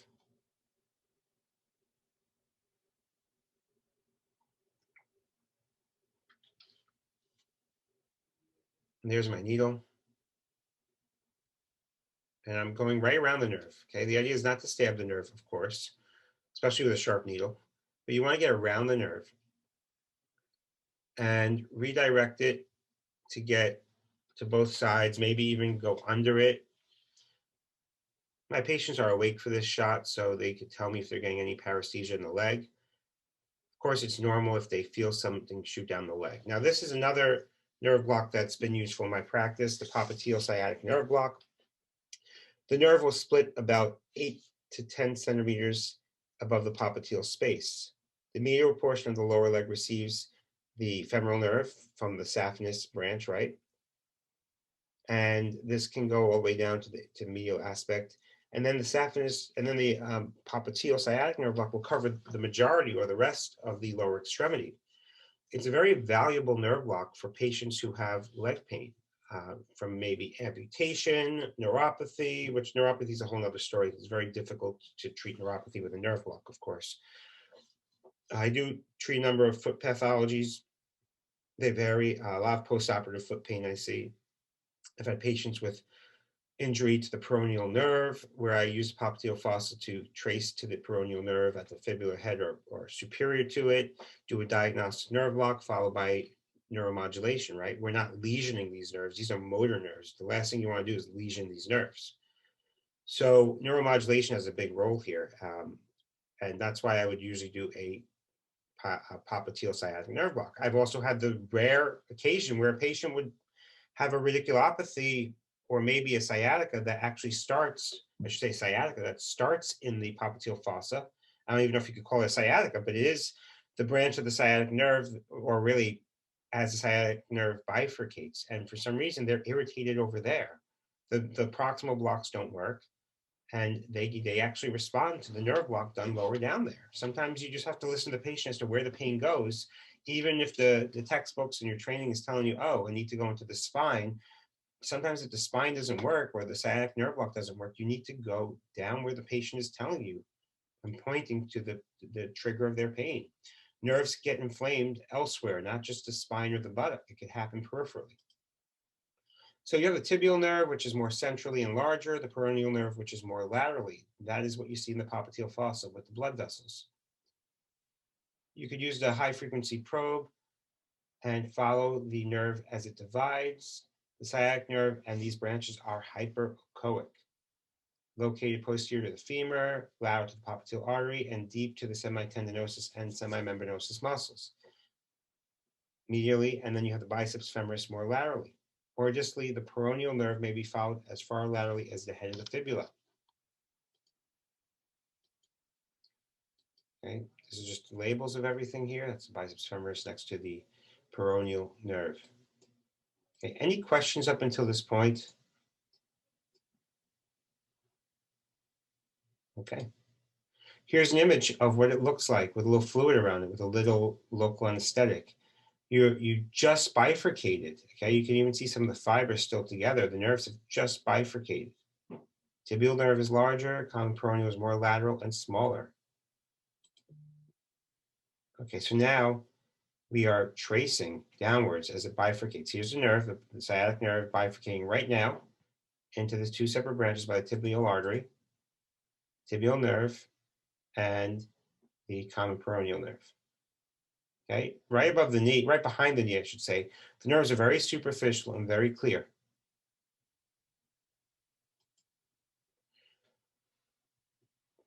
So the popliteal nerve block, what you need to be careful of is that there's a longer time of onset when you do this block, and it lasts a long time. So I tell the patient, you may be able to walk out of the office now, but in an hour, you may not be able to move your leg or not feel the ground. Given I am diluting it because I want my patients walking after these shots.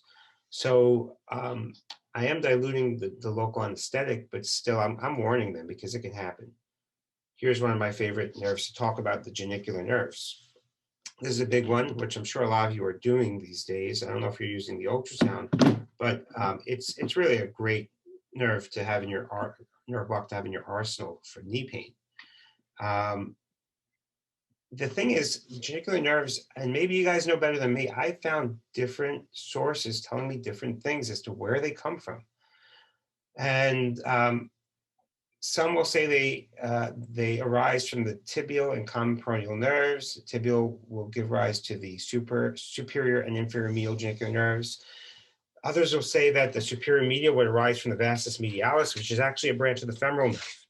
The common peroneal nerve gives rise to the superior lateral and inferior lateral. But then there's another source saying that the superior lateral genicular nerve is coming from that nerve of the vastus lateralis, which is also from the femoral nerve block. You also have the middle genicular nerve, which you don't talk much of, and I'm not going to spend too much time on it, but it's a branch of the nerve intermedius giving sensory innervation to the superior and anterior aspect of the knee joint capsule. This could be blocked or ablated. The lateral retinacular nerve is a branch of the common peroneal nerve supplying the lateral aspect of the knee joint. Then there's the inferior medial genicular nerve coming from either the inferior patellar branch of the saphenous nerve or the peroneal nerve, depending on where you read. So it's really confusing, and I'm sure I didn't do a good job of clearing it up because it's just, I'm hearing different things. Anyway, the code for this is 64454, and that's all three nerves. If you're only doing two, you can add a modifier 52. So this is a fluoro view, which most of you should be familiar with if you're an interventional pain doctor. Okay, you have the superior medial genicular nerve, inferior medial genicular nerve coming at the shaft/epicondyle junction, and then the lateral as well. And this is a lateral view of how the nerves sort of run anteriorly towards to innervate the joint, and they run with the blood vessels, with the genicular arteries. There's a big question mark here because I'm not sure if the tibial nerve is really involved or not. Okay, fluoroscopy, traditionally, we're going at the border of the epicondyle and the shaft. And the vastus intermedius, if you're doing that, it's a fourth potential target. It's 2 centimeters above the patella in the midline, and that will usually get subpatellar pain. But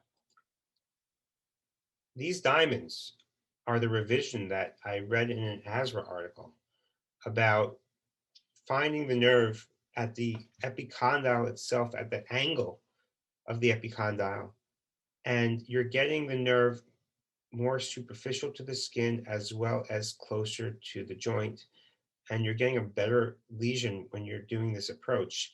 I started doing this, so you're going in a little deeper on the lateral, and I'm showing you these x-ray images so you understand the ultrasound theory, which you're about to see, not because this is a fluoro course, right? And I'm telling you, ever since I started doing this, it hurts a lot more, but it works better because you're right on the nerve. Okay. Now here, you have to understand that these nerves are tortuous, their path. So it may look like an oval, may look more linear. It depends on how you're capturing it. The key is that they're always with the blood vessel, which is often small, so you should put Doppler on. Here is that corner of the epicondyle, which in this plane, in this cut, you don't see the nerve over here. However, if you play with this ultrasound, you may see it in a different cut as it descends towards the joint, which is somewhere over here. Here's the artery. Okay, it's a tortuous course, so you don't see it so clear. Here's where this hyperlucency is where I estimate the nerve is. Here it is again when you turn the transducer 90 degrees. Okay, you can see my orientation of the transducer. Here's the femur. Here's Doppler view. Okay, the nerve is probably right here.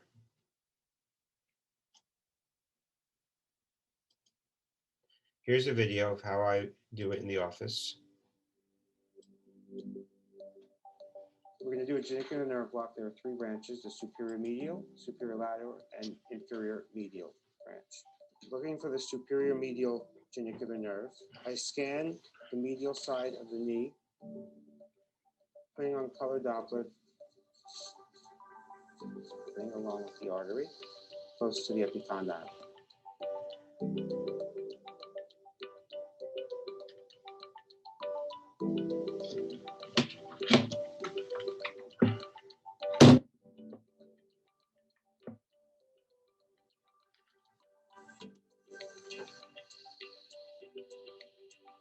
off the Doppler. One can see the nerve next to the artery. Scanning distally, the nerve approaches the corner of the epicondyle with the blood vessel.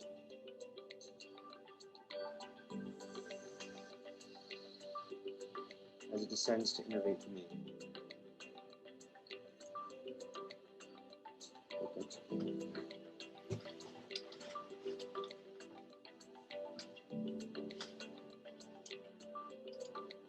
Causing 1 to 2 mLs around the genicular nerve. Epipivoting 40%.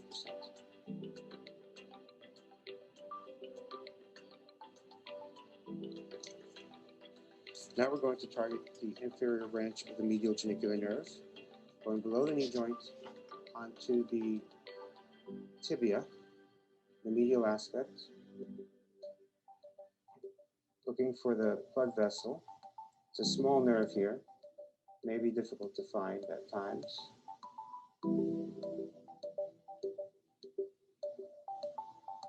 And it runs with a blood vessel and superficial to the bone.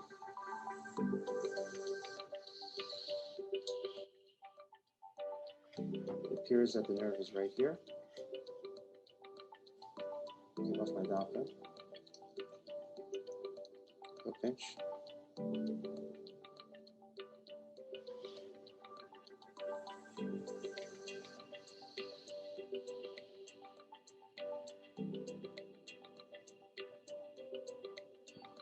Injecting another 1 to 2 mLs around the genicular nerve, inferior medial position.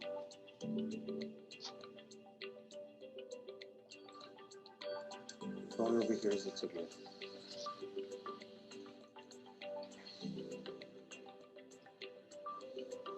Now we're going to scan for the lateral branch, which also runs with a blood vessel. So I'm going to put my Doppler on as I scan for the blood vessel to help me isolate the nerve. And I like to go as distal as possible on the epicondyle. As I'm scanning proximal to distal, looking for the nerve and the blood vessel.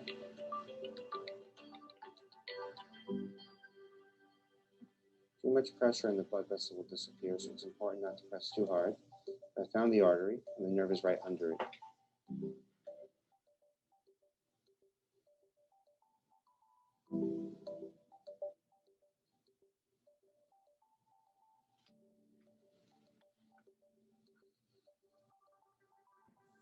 Okay.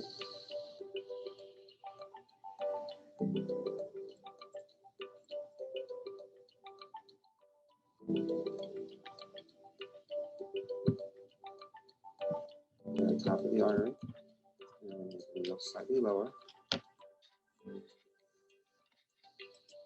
Anesthetizing the nerve underneath.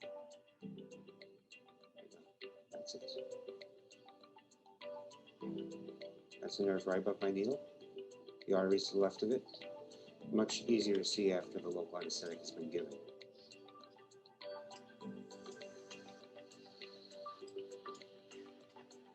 Okay,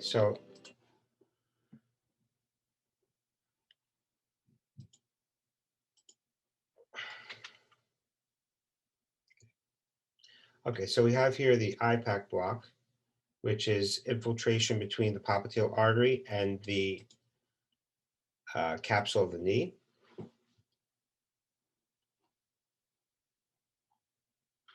And this is good for posterior capsule knee pain. Unfortunately, this doesn't have a CPT code for this, so you have to do either an unlisted code or a 64999 code, which is hard to get paid for. But basically, we're injecting deep to the tibial nerve. And this is great for patients who, let's say, have a Baker's cyst inflaming the posterior aspect of the knee. They didn't respond to knee shots, genicular blocks. You could give a mixture of local anesthetic with steroid, and you're basically bathing that posterior capsule of the knee with medication. They'll do this for knee replacements intraoperatively. Many times they may add some sort of liposomal bupivacaine, but in the pain office, it's a great procedure where you don't really get a motor block or sensory block to the foot. It's not really a popliteal block. So you're getting relief of the pain in the back of the knee, and I find it to be very effective. You don't need to have a huge dose of steroids to get relief. Okay, moving on to the foot and the ankle. So we have the peroneal nerve, which is running on the anterior aspect of the tibia down towards the dorsal aspect of the foot, the superficial peroneal branches. The saphenous is anterior to medial malleolus. The tibial nerve runs on the medial aspect posteriorly at the ankle, and it will innervate the bottom of the foot.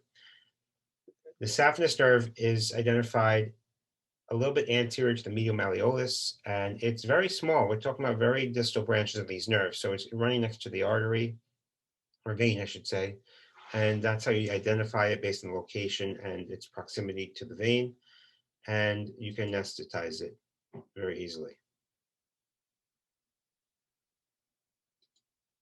Okay, here we're going to the sural nerve, which runs posterior to the lateral malleolus and close to the Achilles tendon. It will innervate the lateral and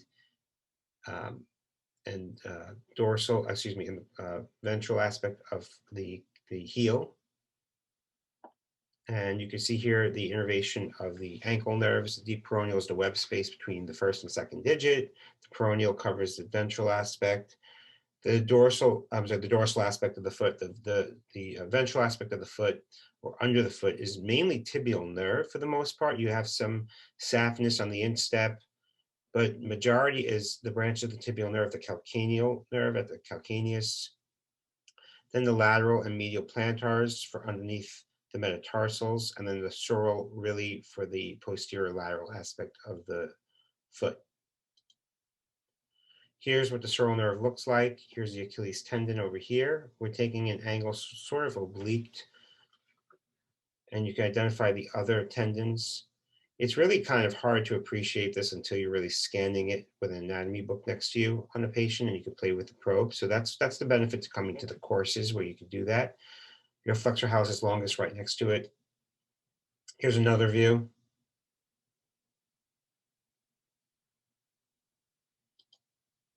The tibial nerve is an important one for the foot. Here you have anterior posterior. Here's what the tibial nerve looks like. It's tibialis posterior.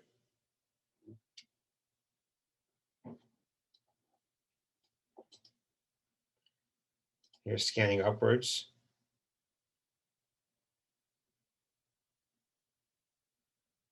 Tibial artery, tibial nerve next to it. And the muscles are coming into play, the flexor hallucis longus and the flexor digitorum longus, which I'll point out.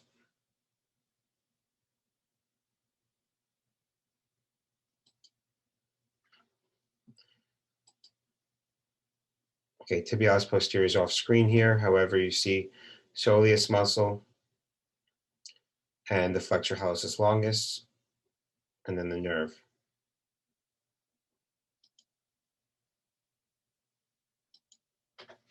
The deep peroneal nerve you can get in multiple locations. Here it's above the ankle. I'm looking at it. You have the tibial artery and the nerve is right next to it. Okay.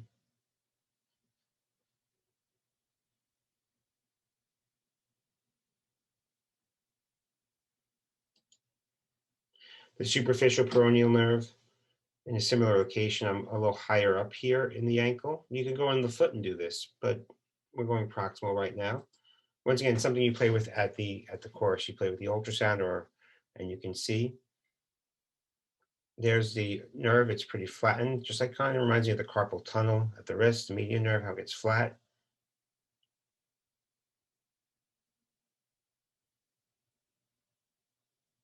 And there are 5 nerves you block when you do an ankle block. If you're an anesthesiologist, you might remember the saphenous, sural, peroneal, deep peroneal, tibial nerve.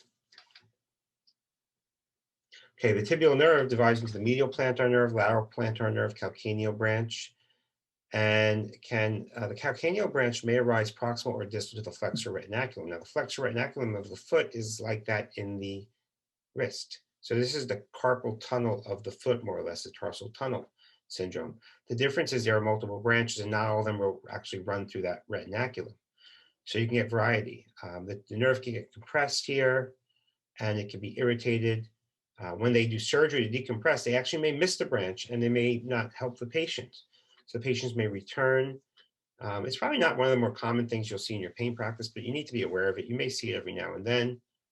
And you should know how to block these nerves, because this is a nerve block I do for my PRP of the plantar fascia. If you caught my Instagram video, if not, I have it on this lecture somewhere, so you should see that soon. So when you're working up a patient with a tarsal tunnel, you don't usually need an MRI, just in case you suspect something else going on, like a space-occupying lesion, which is rare. Ultrasound can help, and EMG can diagnose with increased duration of motor conduction, reduced amplitude of tibial nerve. Custom orthotics can be useful, physical therapy, injections, of course, the NSAIDs, Tylenol, and if that doesn't work, you do interventions such as shots or surgery. Here's an image of the tibial nerve at the tarsal tunnel. Okay, so I'm going to start with the next unit, tee that up. In the meantime, we do have time for questions. If you have any questions about the upper or lower extremity, please feel free to ask. You can either type them in on the chat room, or you can even unmute yourself.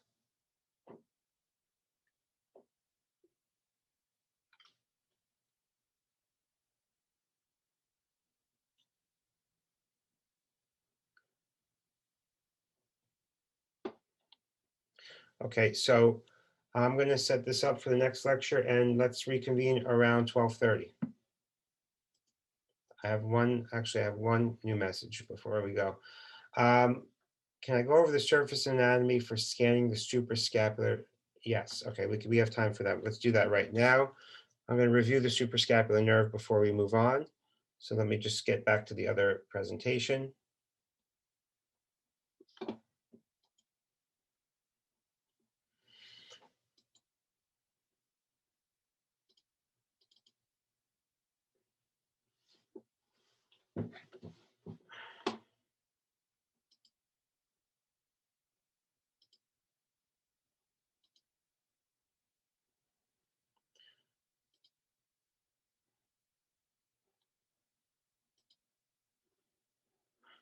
Just give me a minute.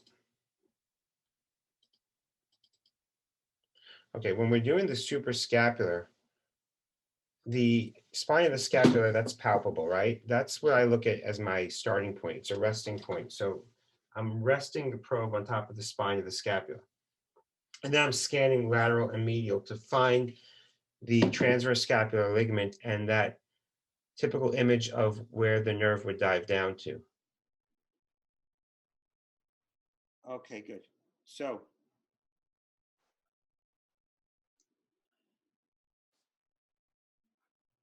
soft tissue and joint injections.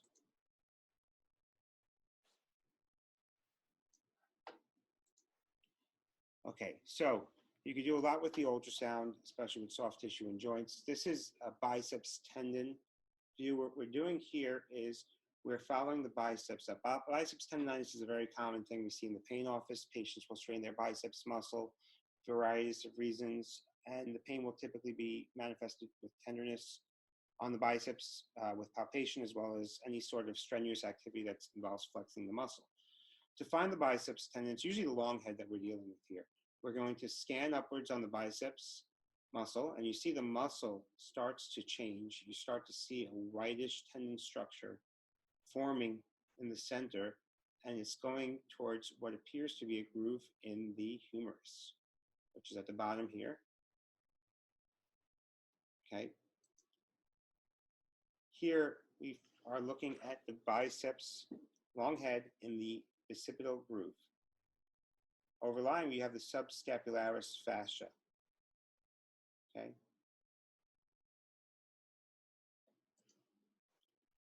And you're turning the probe 90 degrees, and you're getting the longitudinal view of the tendon, where you could not only look at it, inject it, you could also identify pathology. This is overall a healthy tendon. It's the black lines here can be misdiagnosed as a pathology. However, that's called anisotropy, where you're not getting a full white appearance due to changes in the tendon structures just because your crystals of the ultrasound are not properly aligned. Here's how I usually inject it. It's a cross-section view. I come in from the side. This is fluid. This is not local anesthetic or steroid. This is fluid around the tendon. This is the pathological tendon. There is normal synovial fluid, but this is not it. This is a patient with inflammation or effusion around the tendon. I use 25 gauge 1/2 inch needle. I will inject 3 to 4 mLs of injectate, 10 to 30 milligrams depomedrol with bupivacaine, 3 to 4 mLs. CPT code for this shot is 20551 76942. That's a tendon origin or insertion. If it was a tendon sheath, like in a trigger finger, it would be a 20550 code. Trigger points are a 20552 code. Okay, so here we have the image once again, and here is a quick video just showing what it looks like in real time, injecting the biceps tendon. Coming in from the side.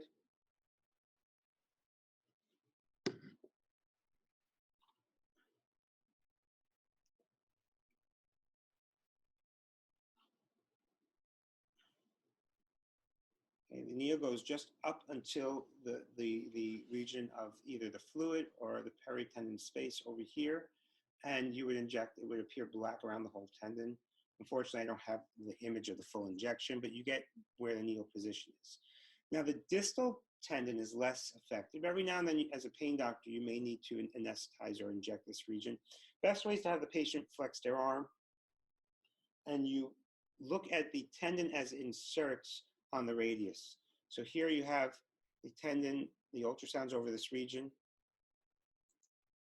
and under the ultrasound, you're seeing the muscle with the tendon going to the radius bone, radial bone. And this is what it looks like as the tendon is running down with the brachial artery. Here's pronator teres. This is called the pronator teres window because you're sticking your ultrasound right over pronator teres, which is the muscle right here.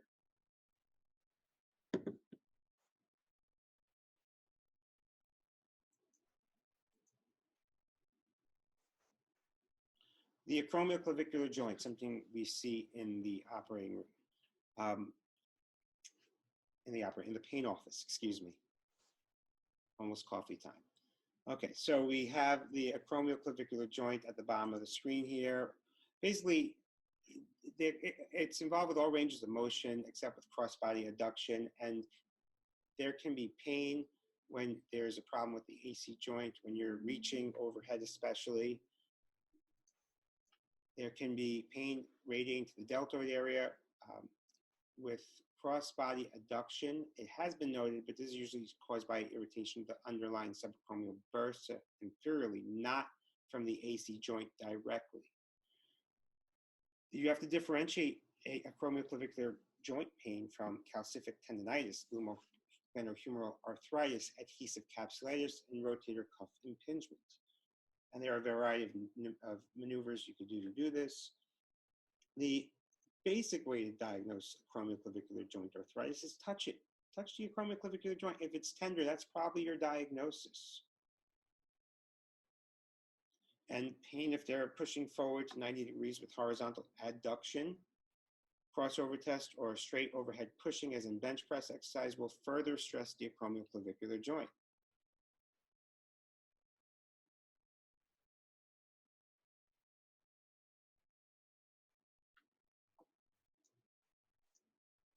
Okay, here we have the ultrasound visualizing the joint. It's a very small joint, and you can imagine it's going to be very difficult to do a joint injection coming in plane with this approach. So you may need to either come out of plane, which is fairly doable. It's a small joint, maybe 0.5 milliliter at most, maybe 1 milliliter it could hold.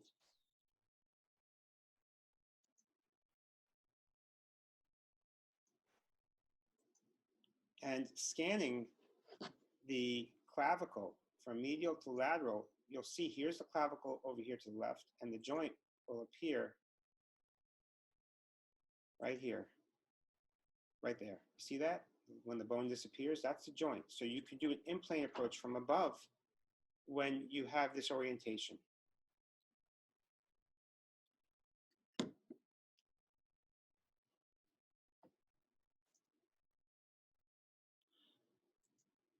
Trigger finger, very common problem I see in the pain office. And trigger finger is from a thickened flexor tendon in the distal palm. There's abnormal gliding and locking of the tendon within the sheath. The finger gets caught. Oftentimes the finger will be stuck in this position. And the tendon is caught at the edge of the first annular pulley. Is catching during active flexion and extension. There's a stiff, tender, palpable nodule and associated with rheumatoid arthritis and gout.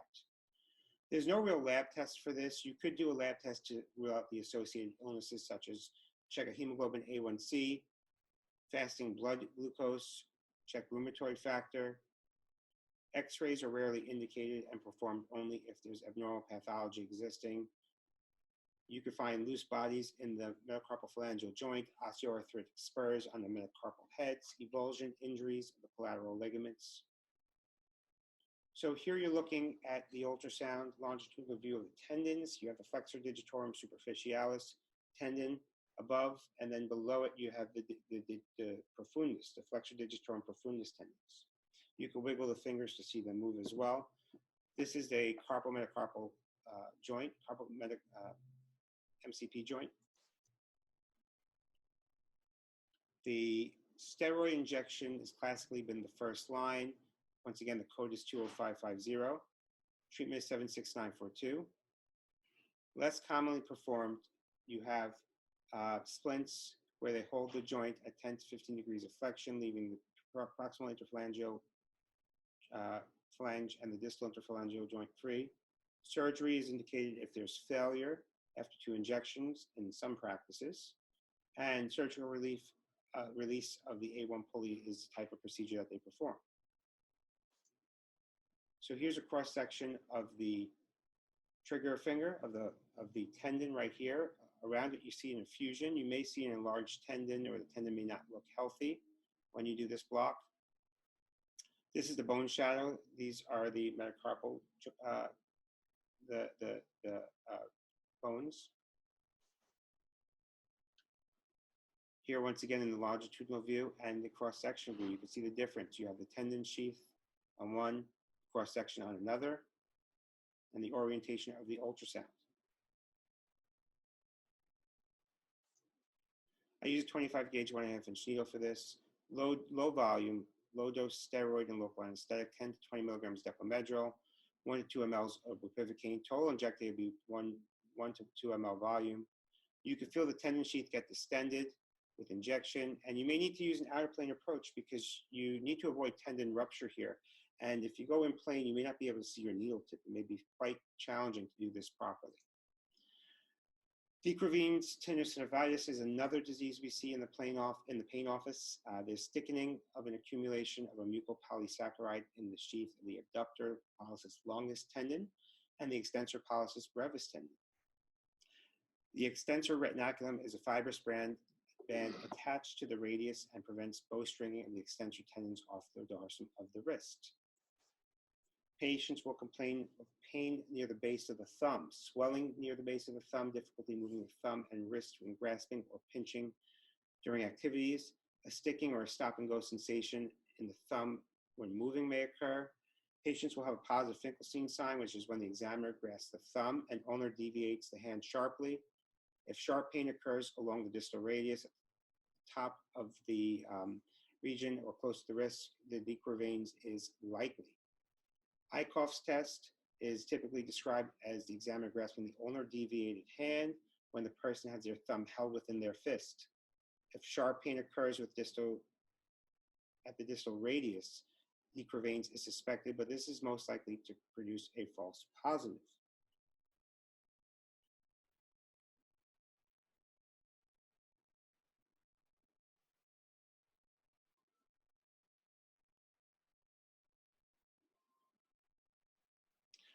Decrevines tenosynovitis risk factors include repetitive movements, pregnancy, trauma, rheumatic disease.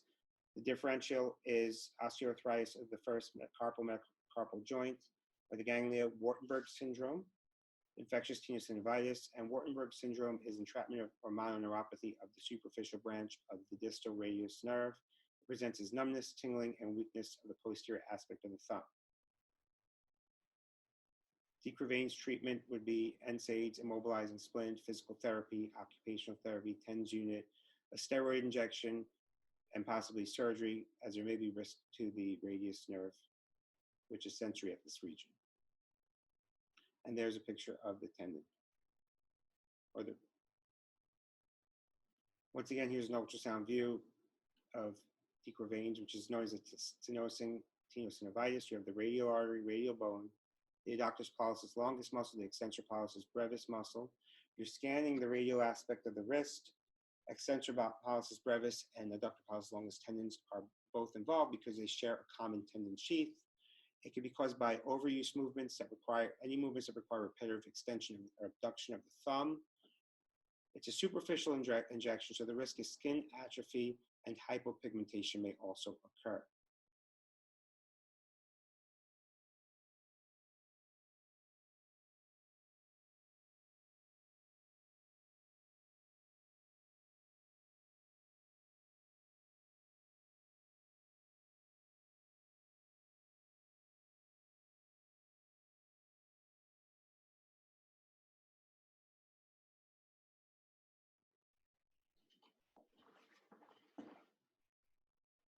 Okay, welcome back.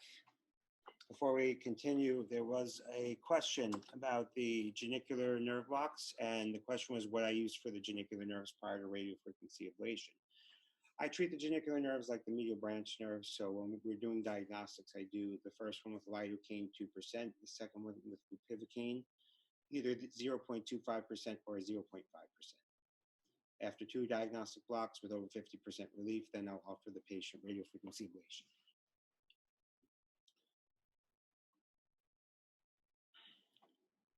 Okay, so just finishing up with deeper veins treatment. So you have the ultrasound over the tendons. Here you can see the extensor pollicis brevis. The adductor pollicis longus is not as hyperlucent, but you can see the tendon cross section here. And the needles above them, it's injecting into the tendon sheath. Usually I give 20 milligrams of depomedrol with 2 or 3 mLs of 40% bupivacaine in this region. You could use PRP.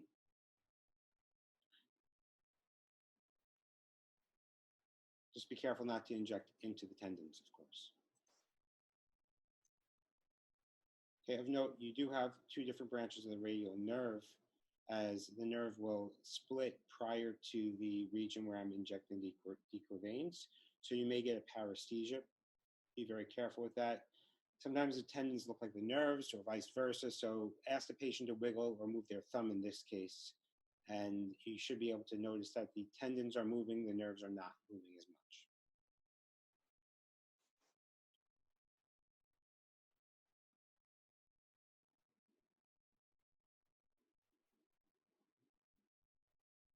So I'm trying to get past the nerve here. I'm hydrodissecting. And I went into the plane above the nerve to get to the tendons.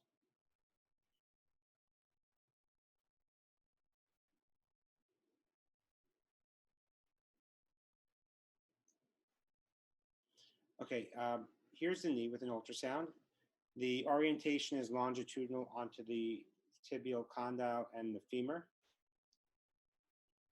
You have the patella, the patella tendon, and the ACL is typically a slanted line up and posterior from the tibia.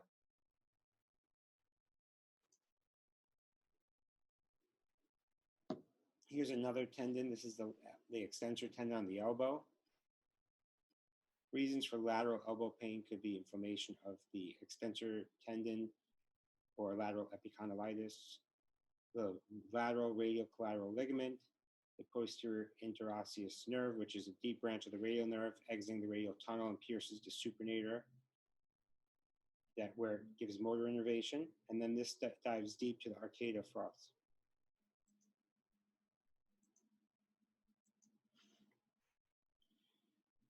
The ulnar collateral ligament is noted here. And this can be injected with local anesthetic or steroid or PRP. The ultrasound would be placed as such. And you can notice the 2 different joints, the humerus and the ulnar bone, and the space between is the joint.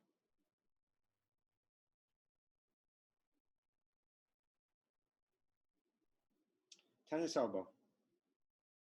So that's inflammation of the extensor tendons. Cubital syndrome we discussed earlier with ulnar nerve entrapment, medial elbow pain, paresthesias of the fourth and fifth digits, weak grip strength. There's a tunnels over the cubital tunnel. And you may see an enlarged nerve under ultrasound. Once again, we discussed earlier about the ulnar nerve. I'm not going to spend too much time on this, but just note here in the picture, you see the ulnar nerve going through the groove by the canal, which we talked about earlier. And that's an image of the ulnar nerve in the longitudinal view, before we saw the cross-section view. We watched this video already. The lateral epicondyle here is right, the bone shadow at the right is the epicondyle. The hyperlucent structure with striations going down to the bone is the extensor muscle tendon. And the ultrasound is oriented as such.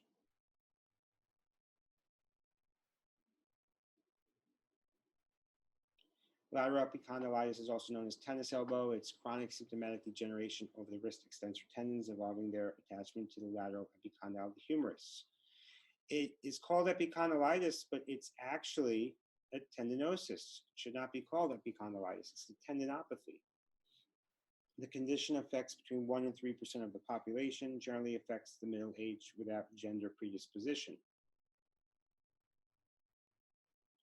Extensor carpi radialis brevis is the most commonly affected muscle, but supinator and other wrist extensors, such as the extensor carpi radialis longus, extensor digitorum, extensor digiti minimi, and extensor carpi ulnaris can be involved. Any activity involving the excessive and repetitive use of these muscles, such as tennis instruments, typing, manual work, intubating. I have a lot of anesthesiologists coming to me with these problems. Smoking, obesity have also been risk factors. And here's the extensor carpi radialis brevis tendon highlighted. This is the most common one affected. Treatment. Rest, modification of activities can usually lead to symptomatic pain. Physiotherapy, NSAIDs, corticosteroid injections. Sorry about the sirens in the background. I'm in my Brooklyn office today, so forgive me. Platelet-rich plasma, percutaneous radiofrequency thermal treatment, which I have no experience with in this area, but I found in the literature, and extracorporeal shockwave therapy, which from my understanding is not reimbursed, but there is some efficacy when it comes to tendinopathies and other tendon problems. They basically generate a specific frequency of sound waves over the skin of the tendon, and it's supposed to be quite beneficial for some patients. So here you have PRP and steroids, I'd say, are the most commonly performed interventions in the pain office. PRP, I've heard, is reimbursed by some payers for epicondylitis. As far as I know, this is the only procedure that is reimbursed for pain control, and corticosteroid injections are the more common procedure performed. However, the PRP is probably better for the long term. Longer term, duration of benefit, as well as decreased need for repeat injections and probably decreased side effects when compared to steroids. Others are using low-level laser therapy to stimulate collagen production in the tendons, and acupuncture has some evidence, but long-term it's unclear. When they compared PRP versus corticosteroids, they found that local PRP was associated with a superior outcome for reducing pain and improving elbow joint function compared with local corticosteroid injection at 6 months follow-up. Medial elbow pain. So here you have an ultrasound imaging the medial elbow. You see the common flexor tendon and the ulnar collateral ligament between the two bones.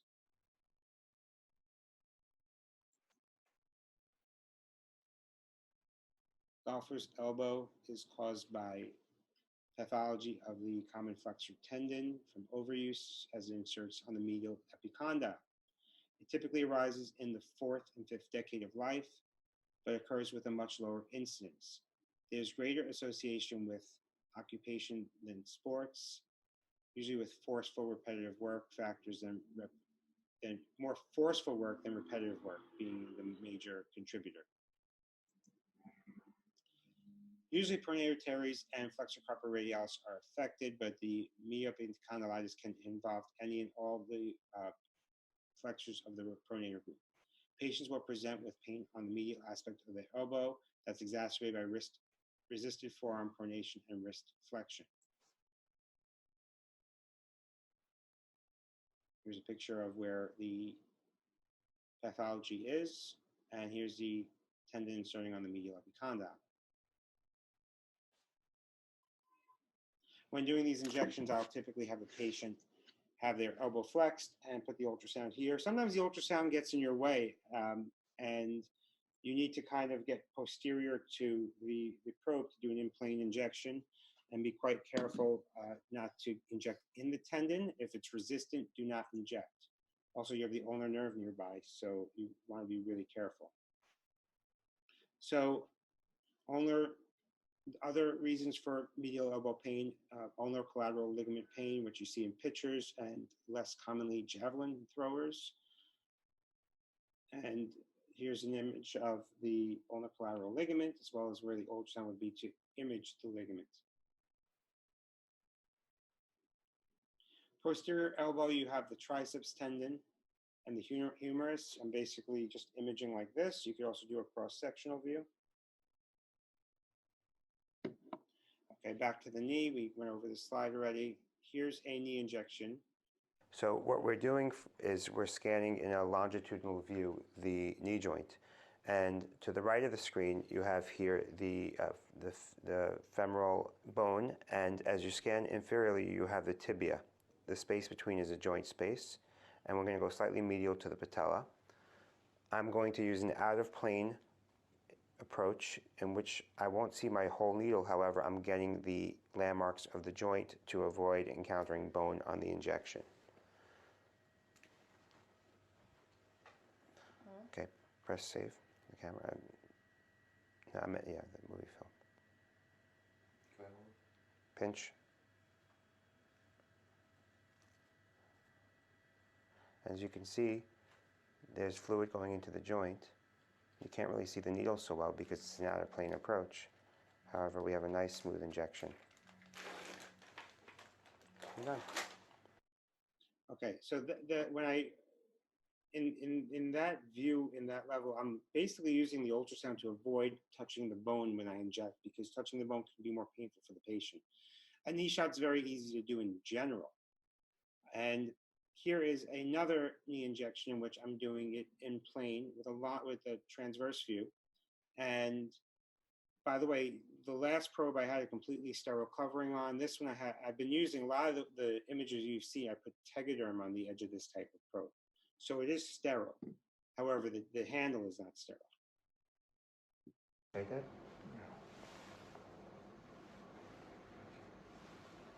Edge.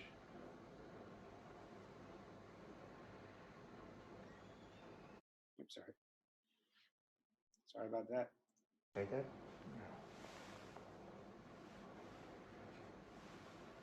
Edge.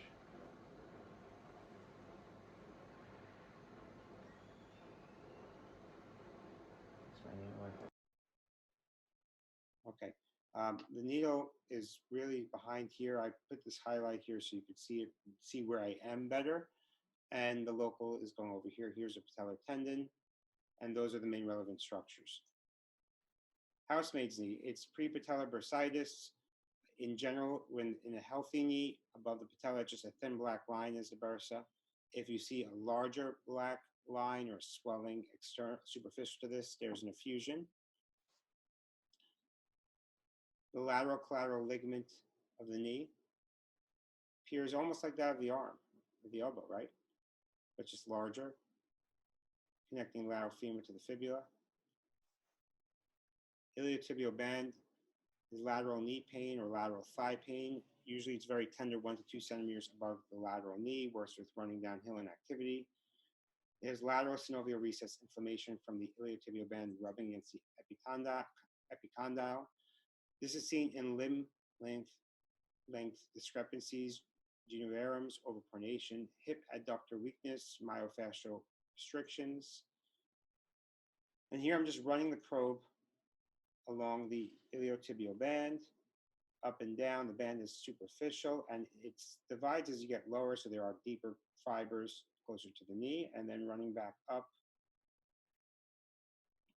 the knee. Oftentimes, you're just injecting the white band above and below with a little bit of steroid and local anesthetic. It can be confused with a lot of other problems, such as radiculopathy, neuralgia paresthetica, knee pain, great trochanteric bursitis. There is typically a signal abnormality on MRI interposed between the fatty, within the fatty soft tissues interposed between the iliotibial band and the lateral femoral condyle. And there's low signal on T1 and high on T2 weighted sequence imaging in keeping with edema and fluid. Treatments, physical therapy, anti-inflammatories. Often I'll give the patients either a lidocaine or a diclofenac gel or cream. Steroid injection, I suppose you could use PRP as well. Surgery. Differentials also include lateral meniscus tear, lateral collateral injury. So for the hip, the preferred approach in my practice is with ultrasound because it's superficial anteriorly, and you avoid the femoral artery, vein, and nerve because you can see them all, and I think it's less painful. If you're going with X-ray, then I prefer to use the C-arm because it's a little deeper. This is the orientation of the probe. It could be more parallel to the neck or as such. As long as you see the joint properly, it doesn't really make much of a difference. Keep in mind you have the psoas and the iliacus muscle and their respective tendons going over the femoral head. Here you have the iliacus muscle body over the femoral head, but the tendon is also there. So keep that in mind when you're looking at the ultrasound image. For instance, here's the iliopsoas tendon. This is the iliacus muscle above it, femoral nerve artery. Here's lateral, here's the femoral bone. Here's the hip injection.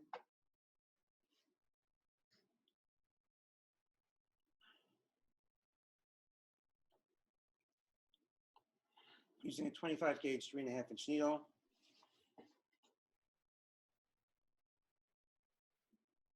We're aiming for the part of the joint where you're at the femoral head and the neck where the capsule starts. You're not going to get into that empty space you see on an X-ray because there's bone covering it. That's the iliopsoas muscle or iliacus muscle, femoral head, iliopsoas tendon. The labrum is off to the right of the screen.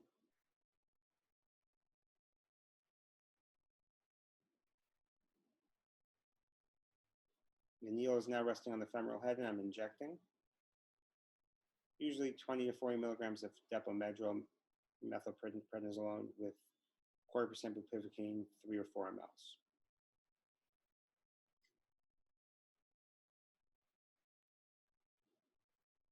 You know, the shots work better for mild arthritis or moderate. If someone is severe or bone on bone, then they probably just need a hip replacement. The Achilles tendon, you have tendinitis, which is inflammation, tendinosis, which is chronic degeneration at a cellular level, and then you have rupture. In bursitis, you could see the trochanter here, as we saw in the previous, and you're just injecting onto it. Here's the gluteus medius tendon inserting on the trochanter. You can see the muscles tapering off and it's inserting onto the bone. Sorry to skip around. Back to the Achilles. I generally inject PRP here. I don't usually inject steroids. There's the risk of Achilles tendon rupture. It's a nice thick tendon, and you don't want to put a needle into that tendon. You just want to put it in the peritendon space and let the injectate bathe around the tendon. So here's another image of the tendon, and here's how I orient my ultrasound.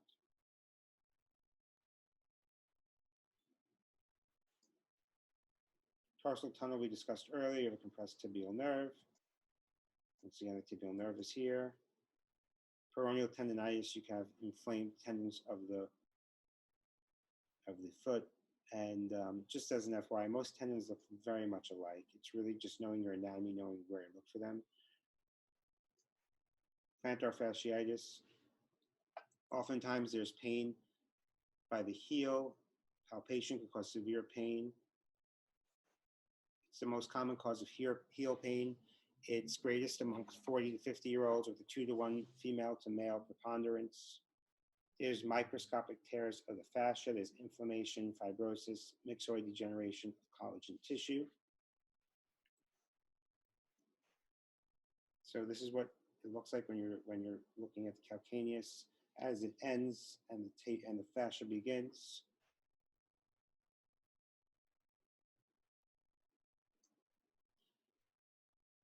Now, this is a video of a patient who underwent a plantar fascia injection and had a tibial nerve block prior.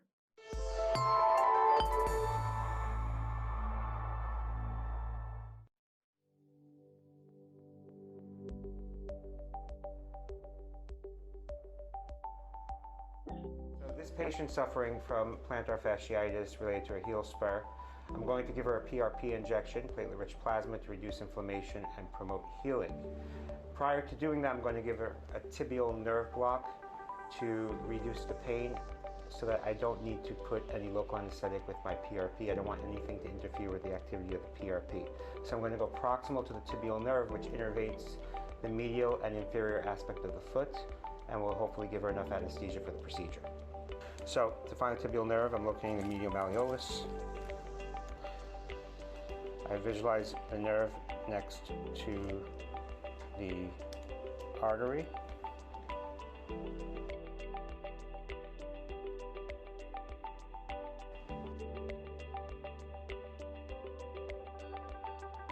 And one option is to go towards the tarsal tunnel, which is over here.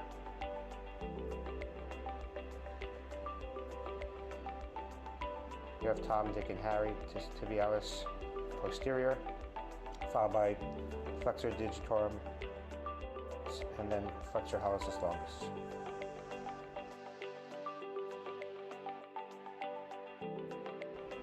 With the tibial nerve in between them. Another option is to go more proximal for the tibial nerve and follow it up in the ankle. So, to the right of the screen, we see the Achilles tendon.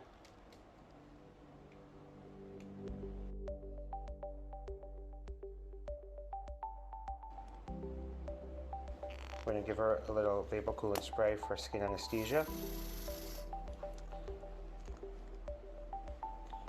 A little pinch.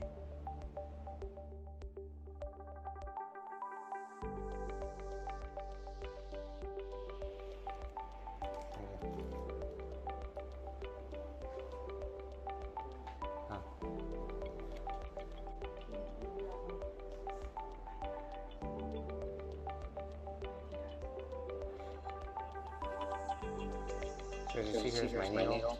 It's surrounding the nerve. The black around the needle is the local anesthetic. Now we're going to image the plantar fascia. I put my probe underneath the calcaneus. The fat pad is the most superficial, followed by the beginning of the plantar fascia. As I scan distally, you see the fascia. I'm going to turn my probe transverse.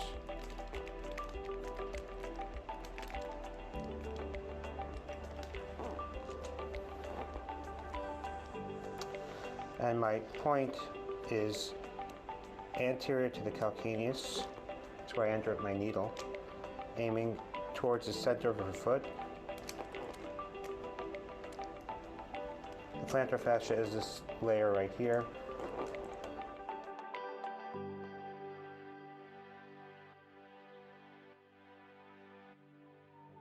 So now I'm going to insert the PRP, aiming for the plantar fascia.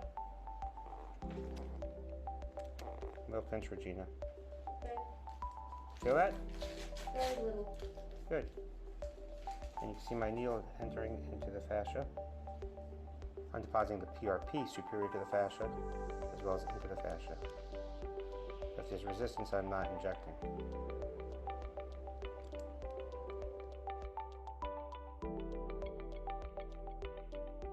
And you may be a little sore here after, but it's going really well. Nice and smooth. This is the way it should feel.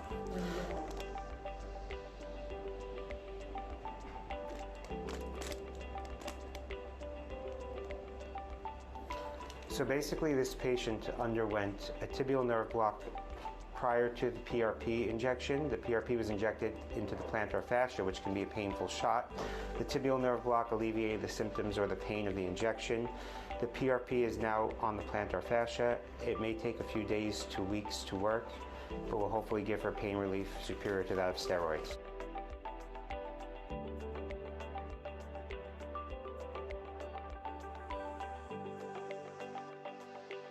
So that was something that I would typically do in my office to treat the soft tissue with PRP, and I used my local or my nerve block techniques to actually reduce pain of injection.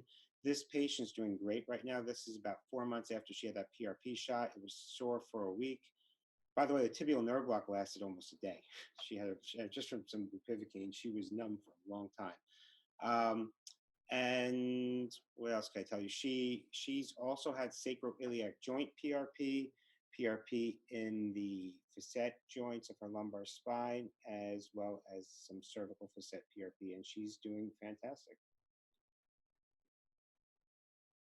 I'm just trying to open up my next presentation.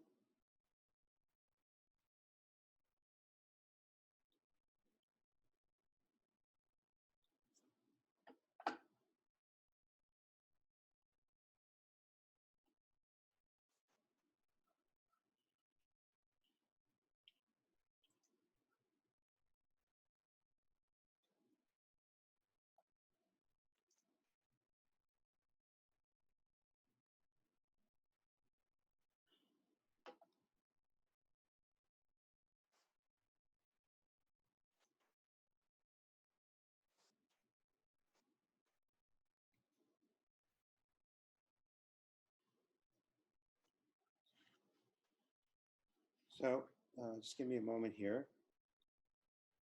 Just have a little technical issue with my mouse.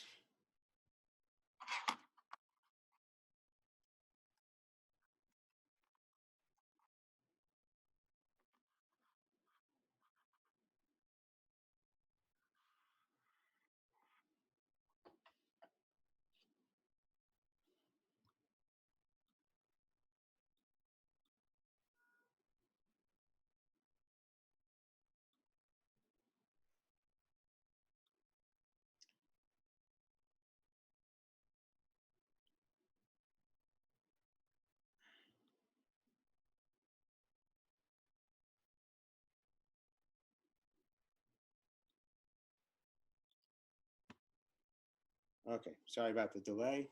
This should be good. Okay, so peripheral nerve blocks. Let's start with the genitofemoral nerve. It arises from the lumbar plexus, supplies the sensation to the skin of the anterior scroll area in males, the mons pubis in females, and the upper segment of the anterior thigh in both males and females.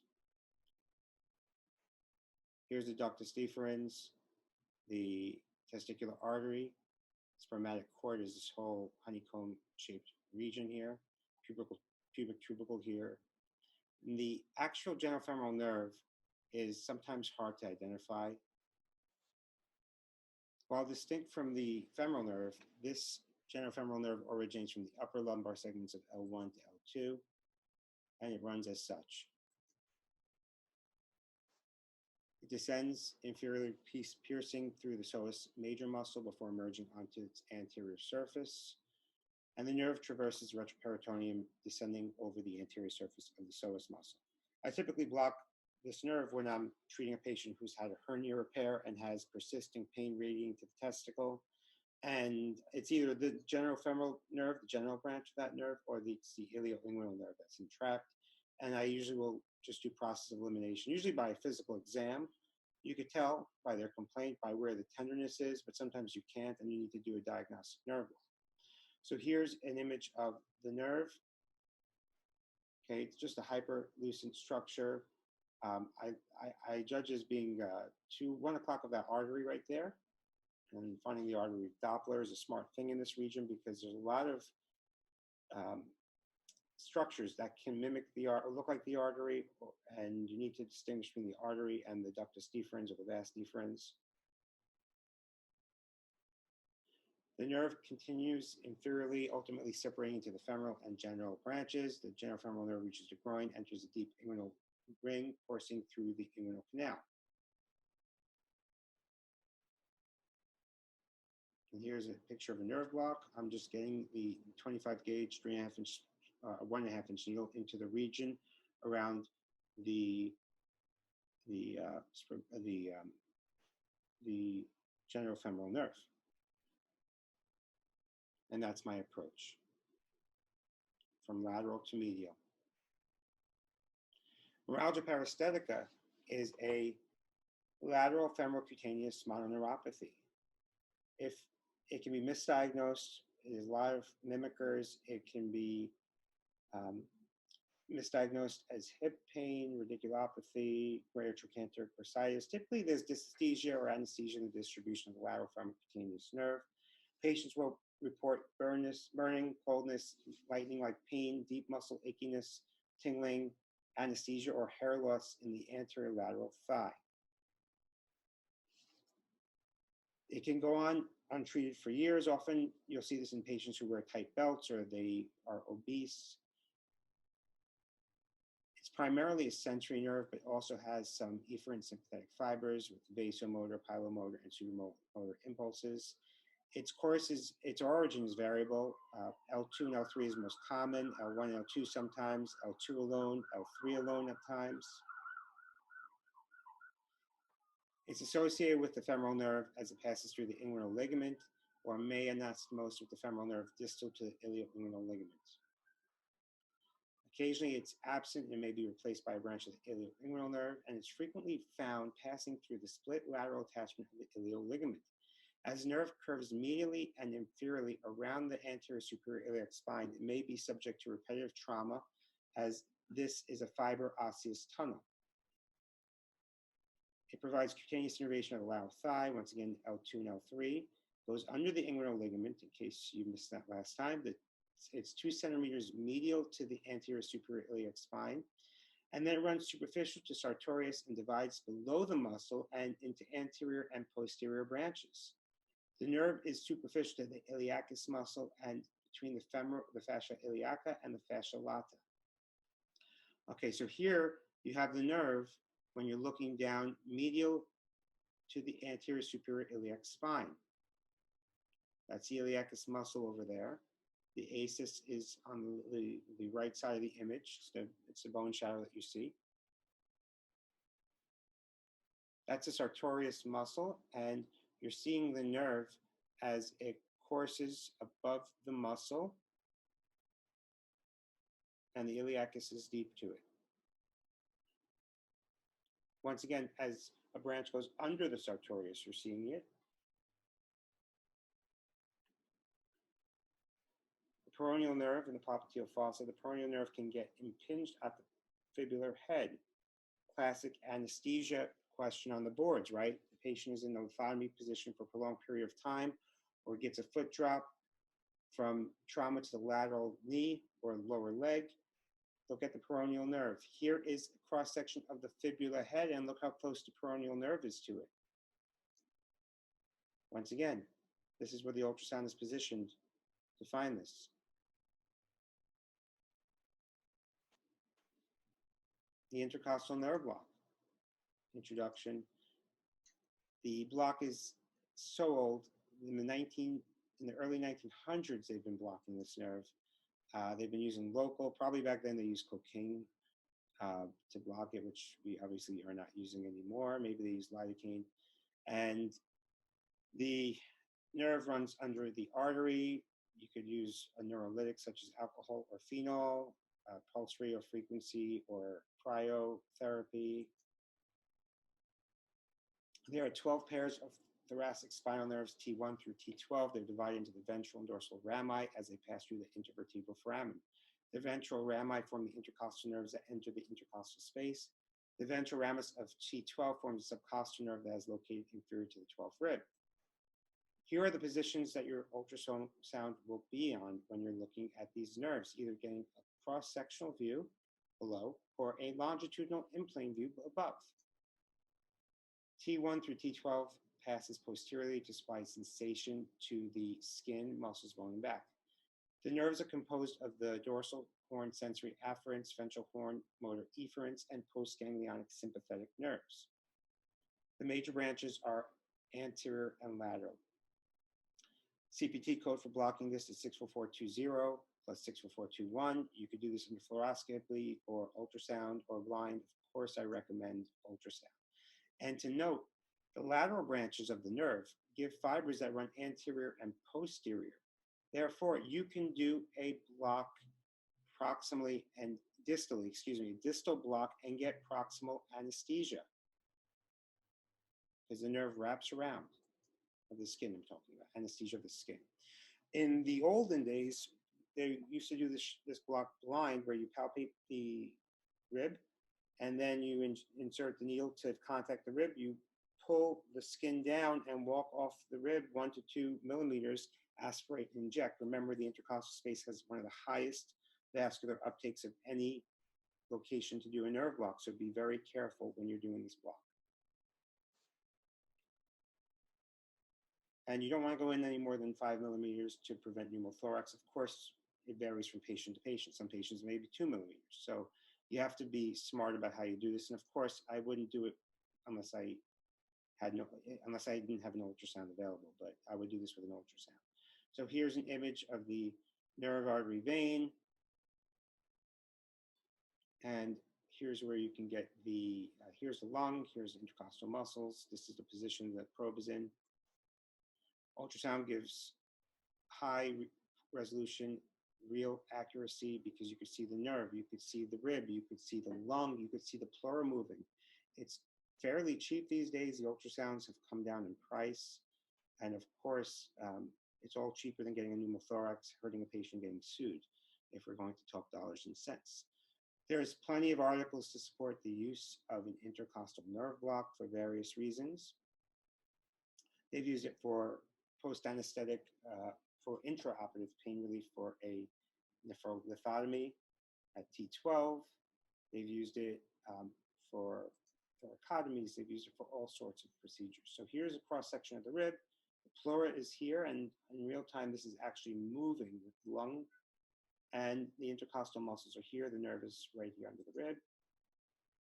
Pneumothorax, bruising at the injection site, bleeding, of course, is a risk. Infection, nerve injury, allergy to contrast. Here's an old video, so the quality is not the same as the newer videos, but I think I get the point across.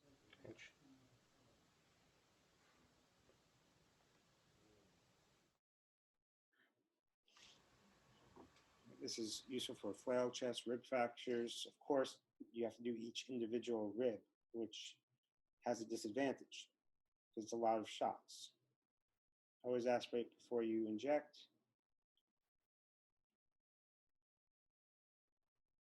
And monitor the patient, give them instructions if they have shortness of breath or any signs of a pneumothorax post-procedure.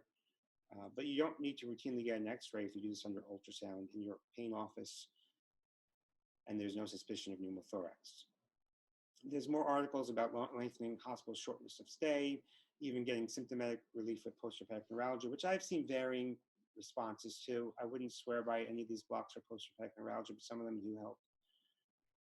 People are also putting intercostal nerve blocks for pulmonary procedures, thoracotomies.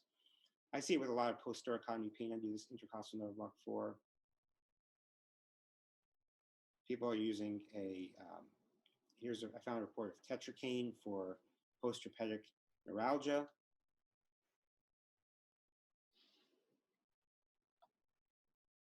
Okay, the paravertebral nerve block was a popular technique in the early 20th century. It was basically abandoned for a bit, or wasn't as popular until the 1970s when there was a renewed interest. It's basically a unilateral block of the spinal nerves that gets the dorsal and ventral rami as well as the sympathetic chain ganglia. It's commonly performed at the thoracic level for good reason. 64461, 64462 for multiple levels are the codes, and you could add an ultrasound read at 76942. In the thoracic level, you can do one shot and it will spread to multiple levels because it's a continuous space, unlike the cervical or lumbar levels. Therefore, instead of doing a shot for the rib fractures at each level, you could do it at one level and get the same results with less of a risk due to multiple injections.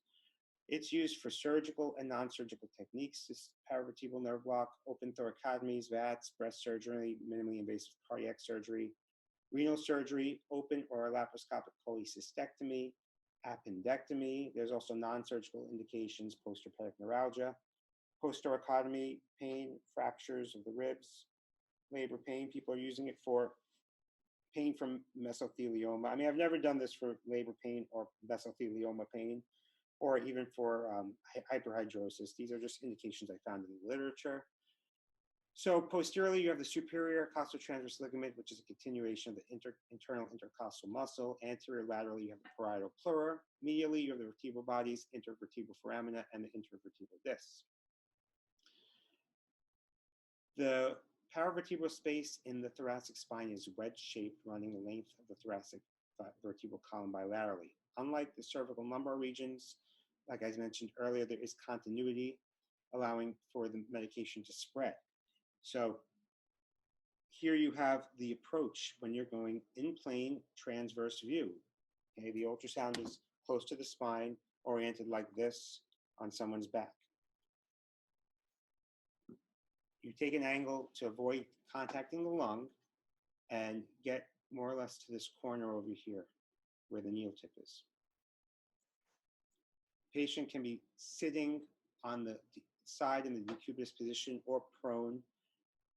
You want to find out where the spinous process is. When I did this blind a long time ago, we would palpate the spinous process 2 finger breadths lateral, and we would insert until we hit bone, the transverse process, and then walk off and go another centimeter or so. Obviously, with an ultrasound, it's a lot safer and easier. You can also do this in the fluoroscopy with contrast. However, I don't recommend it if you have an ultrasound. So in the thoracic spine, the spinous processes are corresponding to the next numbered nerve root because they're angled downwards, whereas in the lumbar, they're angled at the same level of the exiting nerve root. So why am I doing paravertebral nerve blocks in the pain office?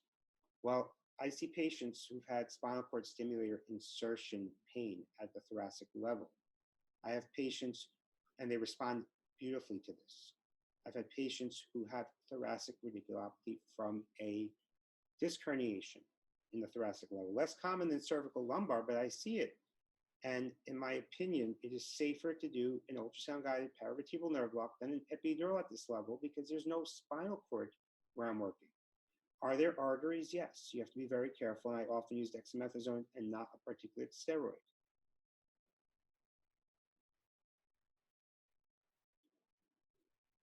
Okay, so there's different positions you could keep the patient in for this procedure. When your injector, when you get into the paravertebral space, there is a loss of resistance. As the needle tip penetrates the superior costotransverse ligament, you want to aspirate, and I usually inject 3 to 5 mLs of injectate. You could place a catheter here if you're dealing with inpatients for surgery, for rib fractures, for flail chest, for multiple rib fractures, or metastases to the ribs. Okay, and here's a picture with the overlap with underlying an ultrasound view. So watch carefully as the picture dissolves, and you'll see the ultrasound view. And there's the lung moving with the pleura. And the target is where the star is now. That's the pleura. Here's the needle coming in that trajectory. And you see the lamina and the spinous process here. This is a block that many pain docs are not using in their practice. And if you're considering a thoracic epidural on a patient, As long as you're competent, if you know how to do this block safely, try this first. I think it's safer. Yes, there are arteries feeding the spinal cord, and you need to be careful, but your needle is not near the spinal cord. And I've done many of these in the office. I've never seen any sort of hypotension. I'm not saying it won't happen. Have monitoring, have all your stuff there. I've been doing this for a very long time. And I'll do multiple paravertebral shots. I give a total of sometimes 10 mLs, 4% bupivacaine. If you're truly in the paravertebral space, you should not get hypotension like you would with a sympathectomy from a nerve block at the epidural space or some other sympathetic block. Speaking of which, you are getting sympathetic nerves with this. The local anesthetic is getting, you're really getting the best of all worlds here, because you're having access to the nerve root before it splits. You're getting it's almost like a transforaminal. It's not quite as deep, but it is almost. You're getting the sympathetic fibers that go on the anterior lateral aspect of the sympathetic chain of the vertebral body.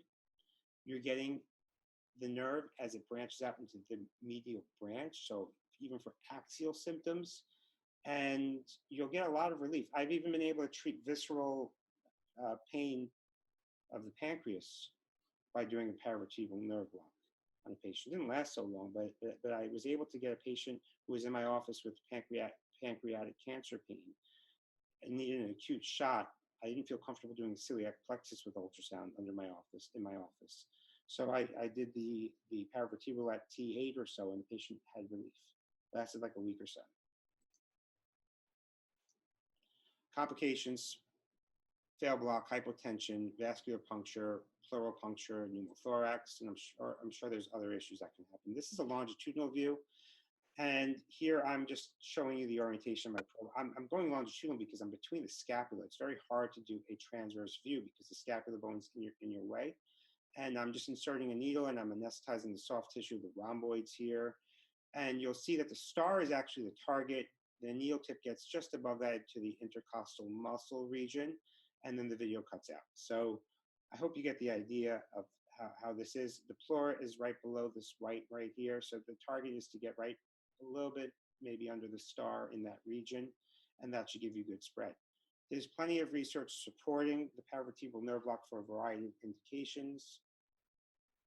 Postoperative pain, they're using it in pediatric pain, pediatric postoperative pain for the they're comparing it to the intercostals. They've even used it L1, L2 for patients with hip surgery, for avascular necrosis, thoracotomy, breast cancer surgery.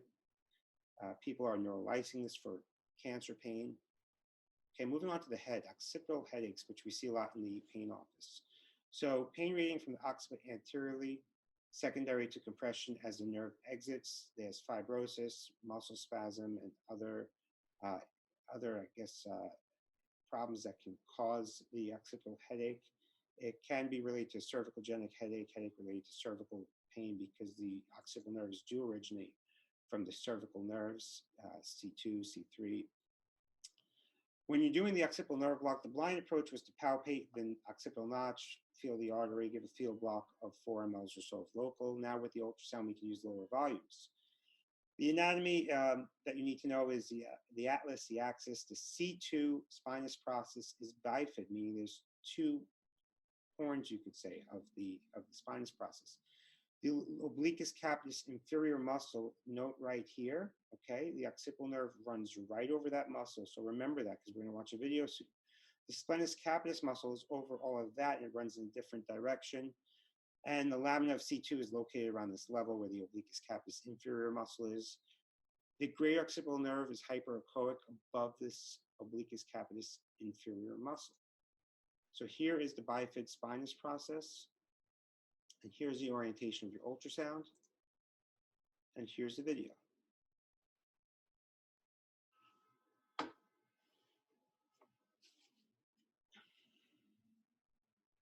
We're scanning lateral now. Okay, that's the lamina, the bone at the bottom. C2. See how the probe is oriented over obliquus capitis inferior? That's a deeper level.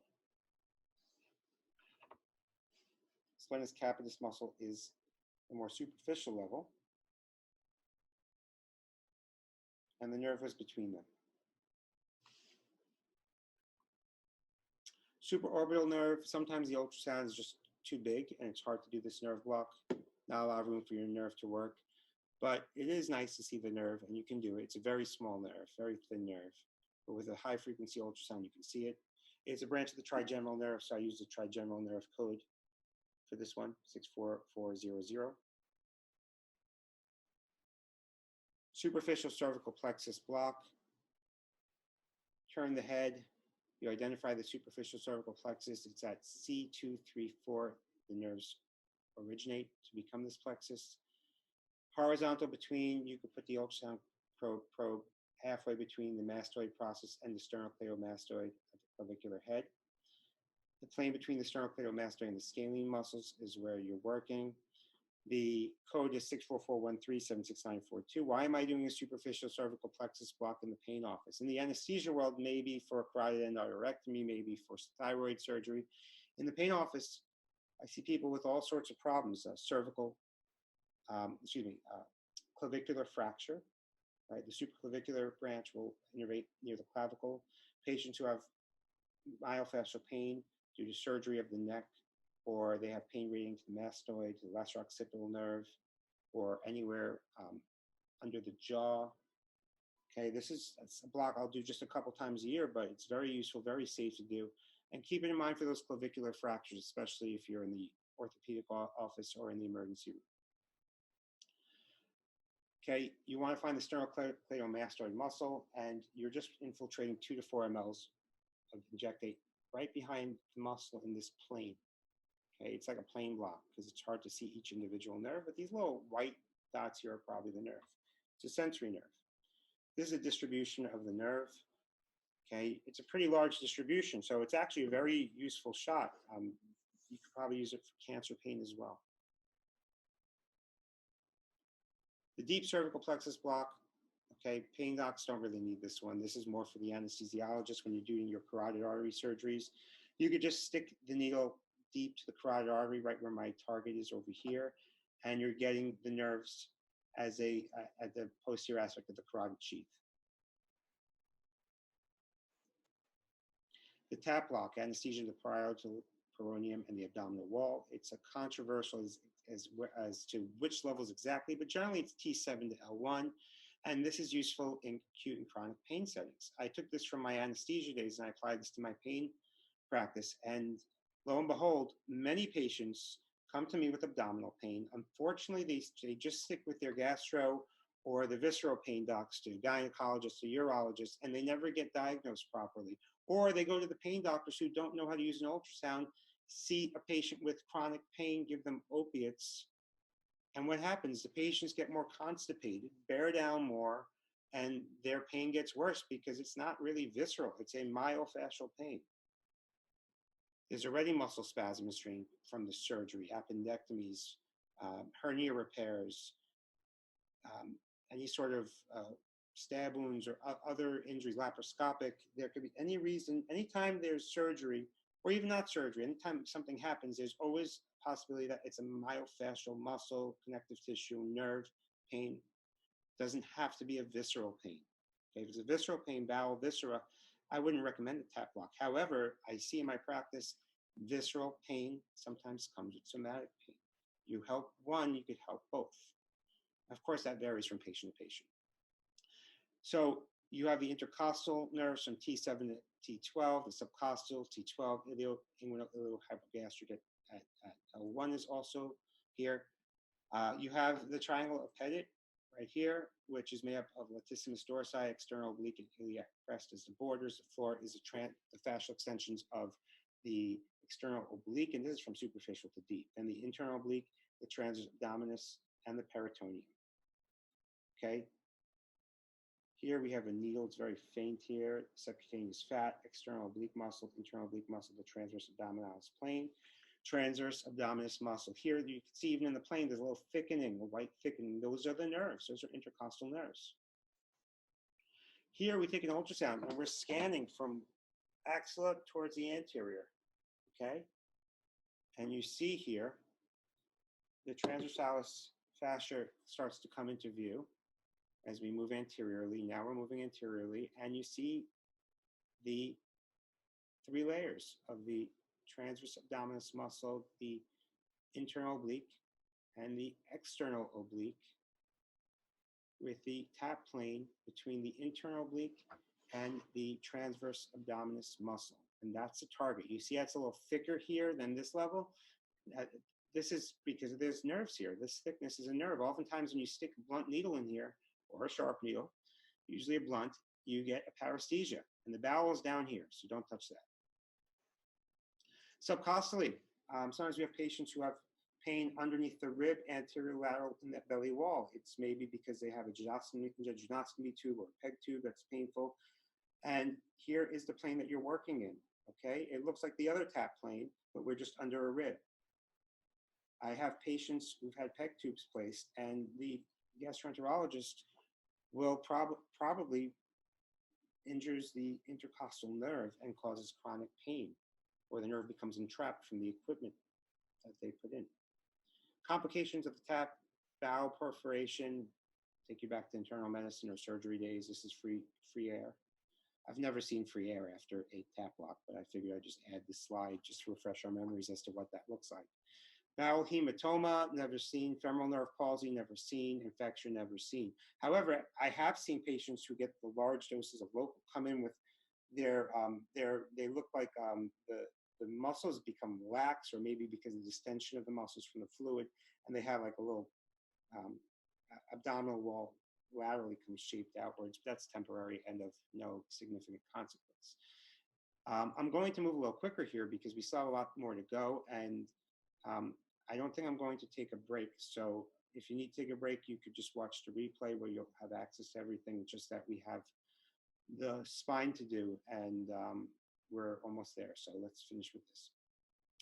The ilioinguinal nerve indications: lower abdominal groin pain, C-section pain, postoperative inguinal hernia or perioperative repair. That's why I typically treat in my office. Somatic pain, ilioinguinal neuralgia for various reasons. Thank you. Here's an image of the nerves next to the blood vessel. You have the external oblique, internal oblique, and the transversalis below it. It's almost like a tap lock, but you're going in the line between the umbilicus and the anterior superior iliac spine. The Doppler will help you identify the blood vessels in this plane, and you will go through the internal and external oblique muscles to get to this plane.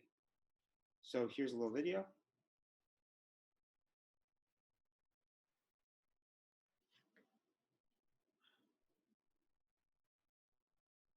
The biggest challenge with this approach is fitting the needle between the anterior superior iliac spine and the actual ultrasound probe. So you have to sometimes take your ultrasound, angle it outwards, and get between them. And you can see here that it's pretty obvious the nerve is next to the blood vessels. You have the internal oblique muscle right there. Bowel is deep. This is a fairly easy block to do, and works quite well. I use 4 to 7 mLs of 1/4% bupivacaine with or without a steroid. If you inject much higher volumes, you can get a femoral nerve block. And the reason for that is I drew this picture hoping that it would get the point across. The medication could track down to the fascia overlying the femoral nerve, the iliacus fascia, as it travels medial and then inferior onto the femoral nerve fibers. And I've seen patients with higher volumes, like 10 mLs of local anesthetic, get a complete femoral nerve block. So in my office, I'm usually sticking to 5 or 6 mLs maximum. You can also get any sort of vascular injection, nerve injury, bowel perforation, hematoma. Okay, so we have one more lecture to go. If you need to take a quick break, now's probably a good time, but I'm not going to be delaying much. I'm just getting it teed up here. Are there any questions in the meantime? We're starting the last unit. I'm trying to finish on time.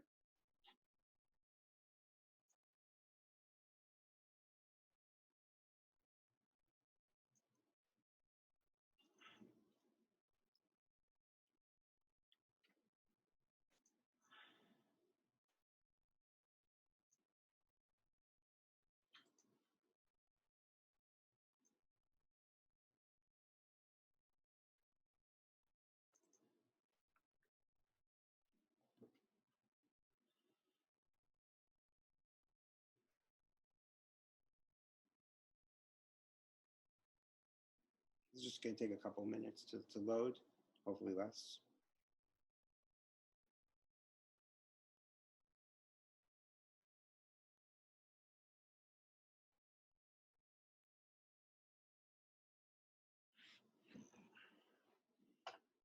So while this is loading, I'll just tell you all that the replay should be emailed to you sometime this week. I just need some time to configure it, get it together. Don't forget to claim your CME credits for this. In addition, I am going to be doing live training in person, either in one-on-one, if the pandemic is still there, or in small groups. And once, hopefully we'll all get vaccinated and everything will work, we'll go back to larger courses.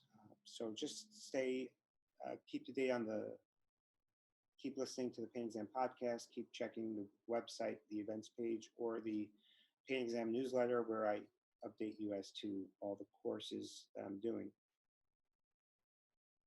Okay, it's almost there. In terms of marketing your practice, whether you're an anesthesiologist or a pain doctor, not everybody's doing these nerve blocks. Not everyone's doing it in such a way. So you can get a name in your hospital or in your region amongst the orthopedics as well as the spine surgeons. A lot of spine surgeons will appreciate if you don't go straight to the epidurals, because some of them have had to deal with the complications that epidurals can cause in the cervical and thoracic spine. A lot of the orthopedics will appreciate if you can take their post-operative disasters off their hands. And one way to do that, aside from doing the nerve blocks, is with radiofrequency ablation of the genicular nerves, possibly the hip or shoulder. There are new techniques to do that. Or peripheral neuromodulation, putting wires on these regions and stimulating the nerve. So don't worry, this will pop up in a second.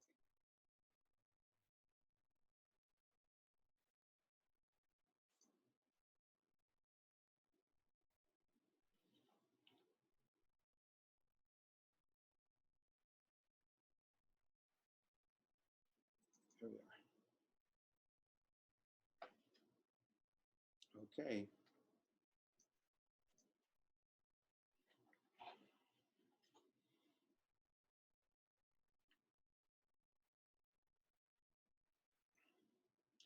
Okay, so I put the stellate ganglion in with the spine because it's close enough. So the stellate ganglion supplies the sympathetic innervation to the upper extremity, and it's through the gray rami communications of the C7, C8, T1, occasionally C5 and C6. In some patients, T2 and T3 gray communicating rami innervate the distal upper extremity and do not pass through the ganglion. Hence, they're sympathetically mediated pain, but they're not relieved with the nerve block. So you may not get relief of the pain, even though it is sympathetic. The CPT code is 64510, and you add the ultrasound code. When I was in training, we did this with fluoroscopy, which there's a lot of reasons why I advise not to do that these days.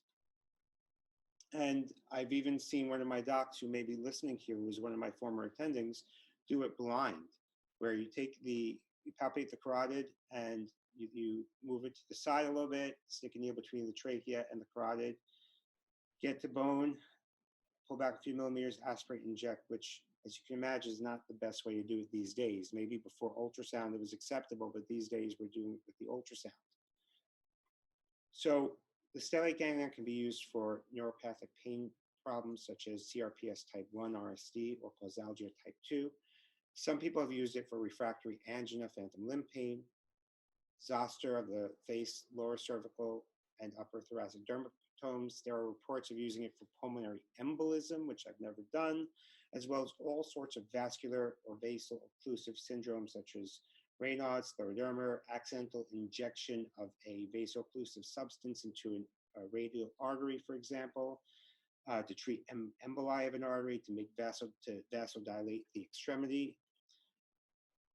But typically I'm using the stellate ganglion for post-traumatic stress disorder. It helps with the sympathetic symptoms related to it. Works pretty well, in my opinion. I have patients coming back every 3 to 4 months for repeat injections, and causalgia symptoms. And it typically will work best when given early for the RSD or CRPS-like syndrome. So complications, well, you can see here that you have a lot of things in your way when you're sticking a needle between the trachea and the carotid artery, aside from the trachea and the carotid artery. You have a thyroid, which sticking a needle through is usually not a big deal, but there are blood vessels there, which I'll show you soon. And behind it, you also have the esophagus, which even if you're using an X-ray with contrast, by the time you get an esophagram, it will be too late. So I don't advise using X-ray. I definitely think ultrasound is the way to go. You could get vagal nerve block, brachial plexus nerve injury or block, hemothorax, chylothorax, pneumothorax, esophageal perforations I mentioned, epidural block, intrathecal block if you're really off, carotid, vertebral arteries you can get. You could really create a big mess. And in the neck, everything is so close together that you really need to be careful and understand what you're doing. So when you scan in the neck and you scan the thyroid, you'll find that the carotid gives off a branch. One of the branches is the superior thyroid artery, which is a pretty large branch of pulsatile blood that you really don't want to get involved with in the neck. Okay, Doppler is your friend. You can always check Doppler to see if you're getting if you're near a blood vessel. Here is a picture of the Horner syndrome on one of my former patients, ptosis, meiosis, and hydrosis. I mean, this is really significant Horner's right here. Okay, so how do we identify the esophagus when we're doing a stellate ganglion block? Ask the patient to swallow. You'll see it soon. So that, do it one more time.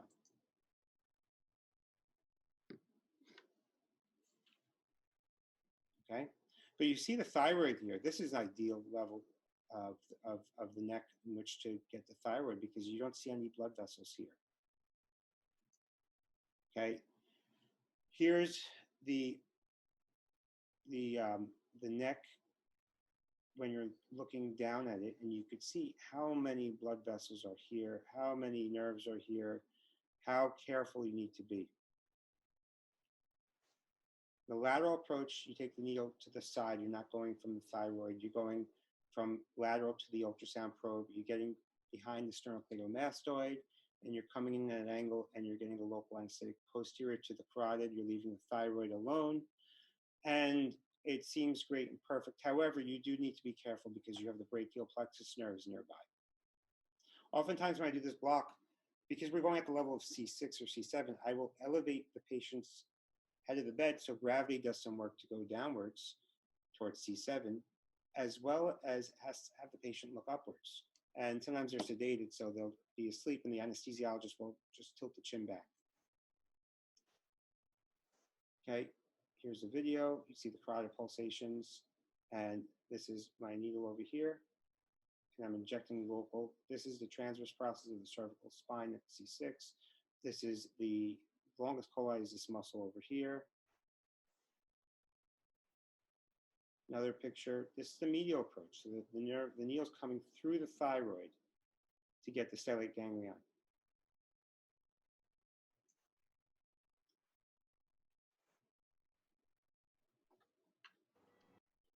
So this isn't finding the carotid artery, and there you see the superior thyroid artery, which you want to stay away from, and the thyroid gland.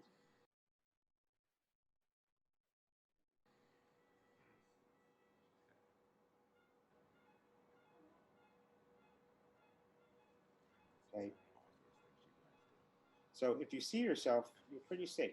You just need to see where your needle tip is and where your needle is, and that's the target. I'm behind the carotid. I'm using it for PTSD and CRPS mainly. Here's with a different ultrasound probe, a newer one. Okay.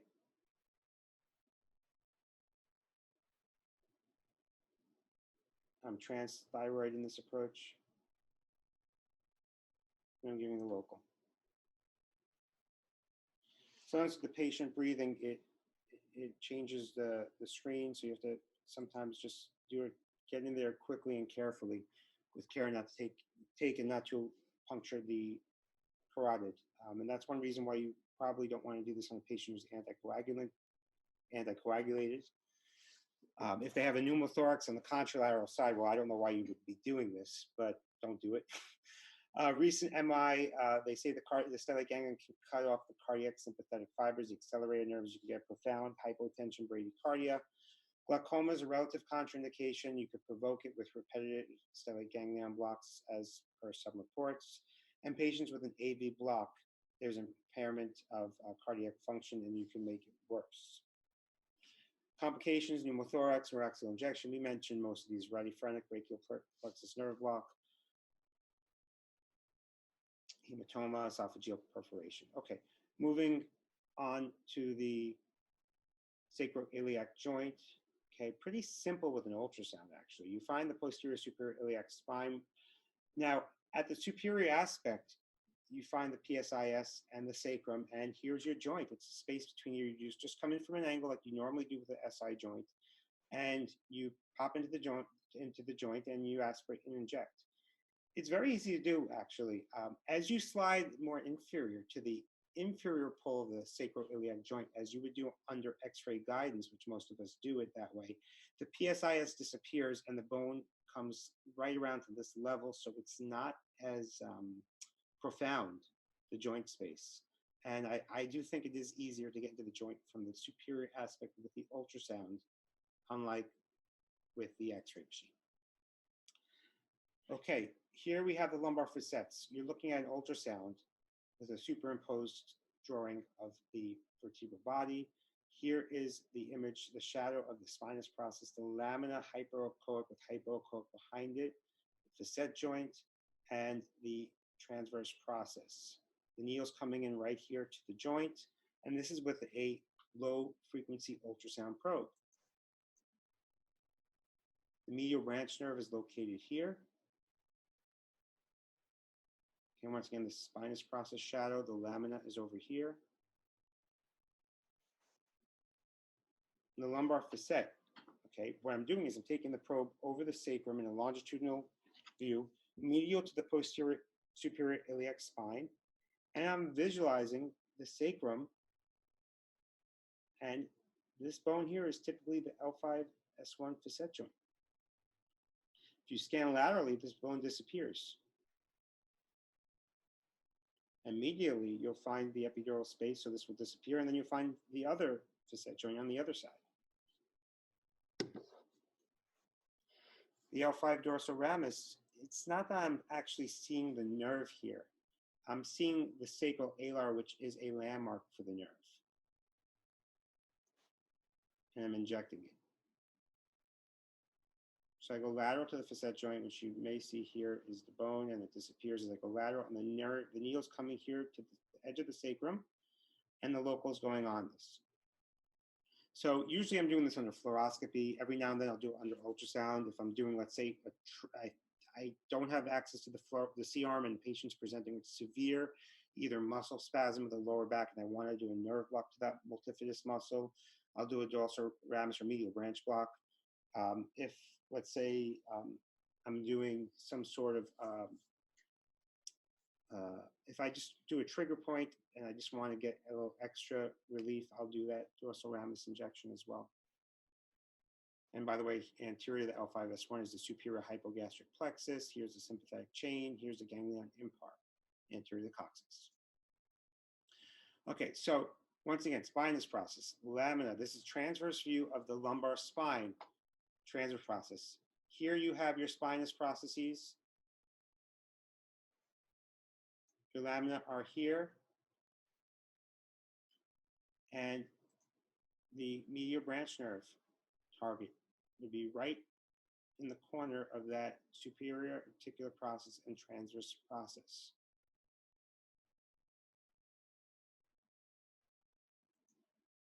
Here's the facet opening. Okay, this is what it looks like. The gap in the bone is very small. You can't see this in everyone, especially if they have a lot of degeneration or an osteophyte, which can cover the joint opening. So now we're looking at the cervical spine. We have an atlanto-occipital joint on top. The cervical spines are labeled as you go down. It's This is an AP view. Here is a view looking down on the cervical vertebral body, which is shaped differently than a lumbar or thoracic. Very important how you look at this picture when you're considering the beautiful thing about the neck, because the neck is, in my opinion, the highest risk area of the body. It's great that you can ultrasound from any side and see vital structures because of the size of the neck.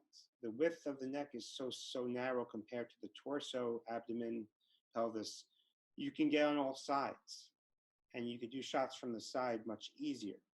And therefore, you can see the nerves as they leave.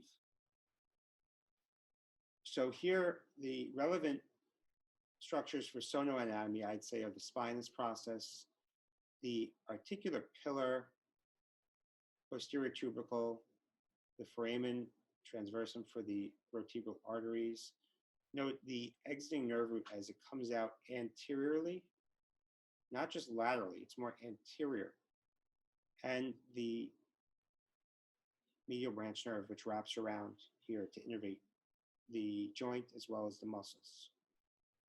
So one thing that we talked about earlier was locating the brachial plexus and then tracing them back upwards. So I'm going to show you that video again as we travel upwards and we trace the nerves of the brachial plexus up to the neck. So here's the interscaling brachial plexus, C5 and C6, right there. And to review from a few hours ago, we're going now superior and posterior with the ultrasound towards the neck to find the foramen and the nerve as it comes into the foramen.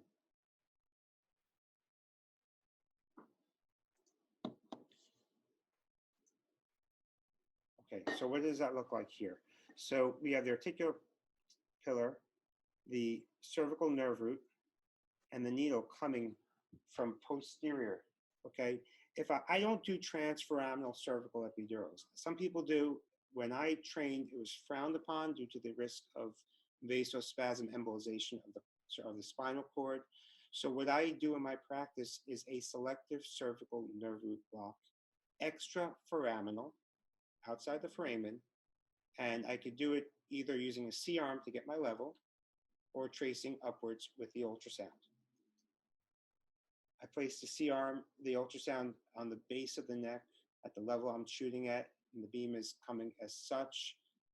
If you look here at the side, so you're seeing the articular pillar as it's a curved structure here, and you can see the exiting nerve root and medial branch nerve, and in this case, the vertebral artery. Okay, my needle is not coming anywhere near that artery.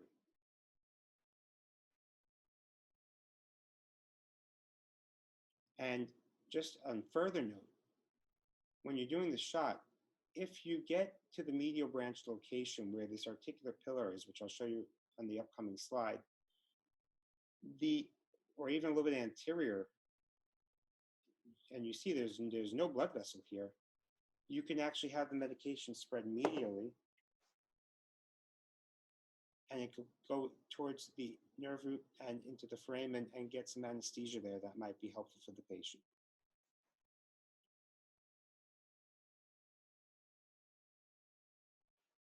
Cervical facets between the bones and the neck, they're joints.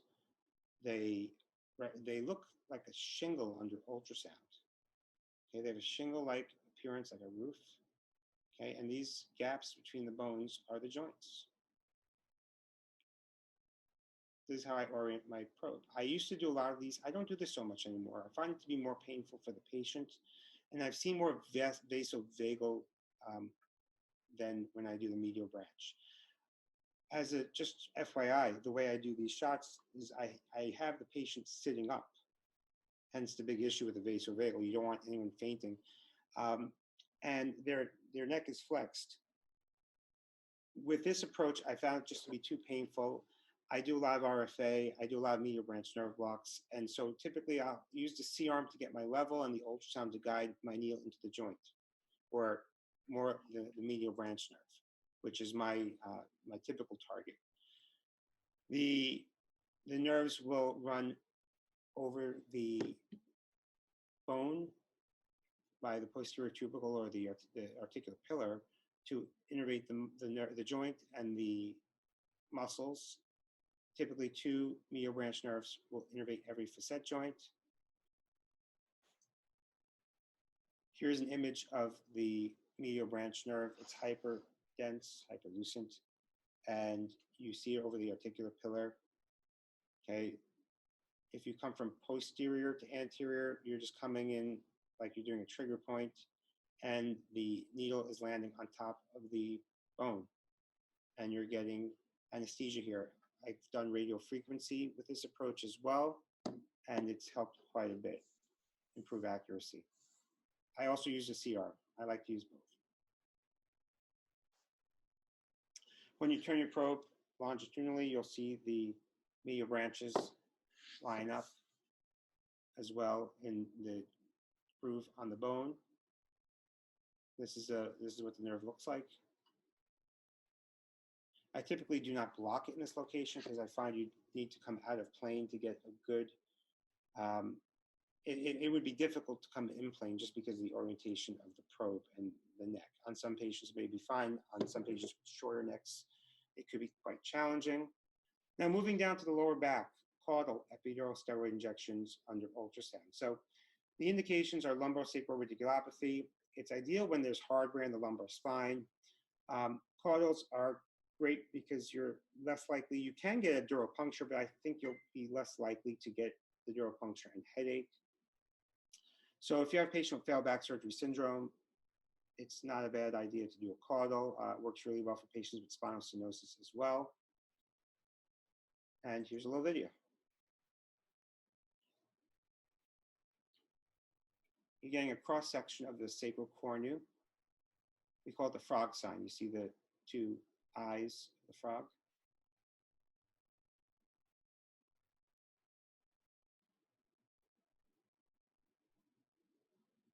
And the sacrococcygeal ligament is over there.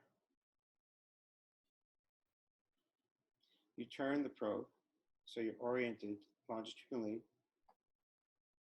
And centrally, you'll just see the ligaments. If you go parasagittal, you'll see the cornu. So this is a nice central view. Here's a cornu, so you're parasagittal. You're a little bit off to the midline. And I'm just anesthetizing the tissue, but I'm not going to insert it like this because I'll hit the bone. So now I went more midline, and you don't see the cornu anymore. And the needle's being guided down to the sacrococcygeal ligament to perforate and enter into the epidural space. You'll note here the needle touched the bone of the canal, and I'm redirecting. I'm increasing my angle and perforating the ligament into the epidural space. I'm going to aspirate and inject, and it's a nice procedure, very safe. You see some retrograde spread backwards. That's what you see with a C-arm also when you do these cases with contrast. I do this in the office these days when patients, I mean, I've been doing this for a while. I typically prefer fluoroscopy, but I think this is just as safe. It may not be just as accurate in terms of knowing where your medication spread. However, this is a procedure that I gave 40 milligrams of depomedrol or canalog or methylprednisolone and 9 mLs of saline. So you get up to the lower lumbar levels. Minimal risk. Patients do great. The thing is, patients these days have to have a COVID test to go into the fluoro suite in our quad A room or into the AmSurg Center. And if they don't have a COVID test, but you're allowed to do a shot in the office where they're getting minor procedures, this could be something that you could consider. Of course, you have to be very sterile and careful when you're doing these procedures under spine procedures under ultrasound. Speaking of which, S1 foramen injection, a selective nerve root block or a transforaminal injection. You can see the foramen. Here, sometimes you see just a gap in the bone where there's nothing here white. Here you see something white. It could be either the lateral branches, lateral sacral dorsal rami, or beginning of a cluneal nerve. But this is a sacral foramen. Here's the sacrum, here's the sacral alar, and up here would be where your dorsal ramus is. You can see just the orientation of the probe. Moving a little bit, caudad, you could see S1 and S2 foramen. You could do a longitudinal, a transverse view, excuse me, and get the PSIS, and medial to that, the foramen that you see is usually S1. As you can see here, PSIS, S1 is medial. And the superior cluneal nerves are here. The superior cluneal nerves are really something that we've missed. I mean, when I wrote PainExam, this was not on PainExam. When I been updating it every year since 2007, I never even thought about these nerves since med school until I started doing peripheral neuromodulation. And now I'm kicking myself for how many patients I missed with superior cluneal neuralgia. And I think most pain doctors who are more than a couple of years out of training are also have missed this and should be kicking themselves. It's that patient who presents with pain in the lower back, maybe just medial or on the posterior superior iliac spine, or over the iliac crest in the central region, or even lateral region, that we all thought had a trigger point. And we did trigger points and they got better and we didn't think much of it. But there are nerves that innervate the gluteal muscles, sensory nerves that pass from the dorsal rami of L1, or actually T12 to L4, and even L5 in some case reports, and innervate this area. The pain is axial back pain, usually in the gluteal region, the buttocks, can radiate down the leg. Whereas with lumbar movement, posture changes. There's a trigger point over the posterior iliac crest corresponding to the nerve compression zone. Patients can have numbness, radiating pain in the area of the nerve. It's a Tinel's, right? When the trigger point is compressed. And a injection of lidocaine, maybe 1 ml, 2%, will relieve the problem. So once again, this is where the superior cluneal nerves run, the inferior, and you have the middle and the inferior. So for the diagnostic criteria, you're going to have the pain in the crest by the buttocks, change the posture, the compression point, Tinel's, and relief with the nerve block. And these are those points I'm talking about. We've all seen patients with these points, but most of us dismissed it. You could be easily confused with gluteal trigger point, facet pain, gluteal trigger point again, sacroiliac joint pain. It could be any of these, okay? So I recently was asked to write a chapter in a book with Dr. Ala Abdul Saeed, and this is Dr. Trescott's book on peripheral neuromodulation, and the chapters I'm writing on is superior cluneal nerve and middle cluneal nerve. This is a big deal because I have people for 6 years I've been treating, no relief, and I've done everything on them, and now they're getting relief. In fact, cure. It's really helping them. So this is something, if you are a pain doctor, pay attention. And if you're an anesthesiologist, it's just good to know.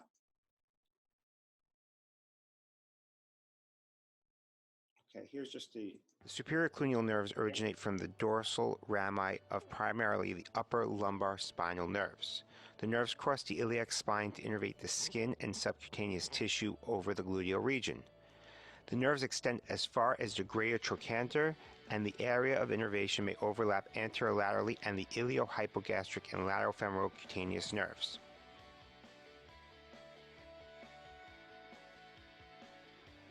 A reliable nerve block technique may have the application in the management of postoperative hip pain surgery as well as other clinical conditions, for example, chronic low back pain. This superior cluneal nerve block will anesthetize the skin posterior to the area innervated by the iliohypogastric and subcostal nerves, improving anesthetic coverage for hip surgery. A diagnosis of superior cluneal nerve and medial cluneal nerve entrapment may be made by palpation of the iliac crest or long posterior sacroiliac ligament, resulting in marked tenderness and provocation of symptoms, and pain relief with local anesthetic injection. The superior cluneal nerve tender point on the posterior iliac crest is approximately 70 millimeters from the midline and 45 millimeters from the posterior superior iliac spine. And the osteal component of this tunnel is the rim iliac crest, and the fibrous component is the tough thoracolumbar fascia. Now that's the medial branch of the superior cluneal nerve.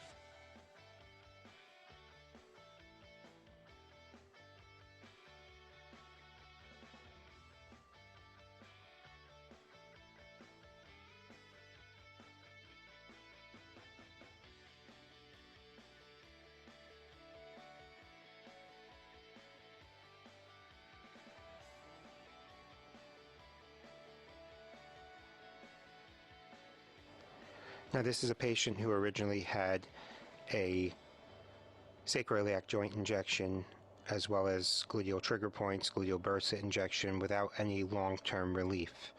And on exam she did have a positive Tinel's near the iliac crest, right where my needle is and where I'm working. And what I did first is a longitudinal view, and I identified and anesthetized a medial branch of the cluneal nerve, and now I'm doing a cross-sectional view with a transverse approach. And the nerve is quite small and difficult to identify, and the best way to identify a positive nerve block is to have the patient report response with only 1 or 2 mLs of lidocaine 2%. This patient did very well and is going to go on to peripheral neuromodulation.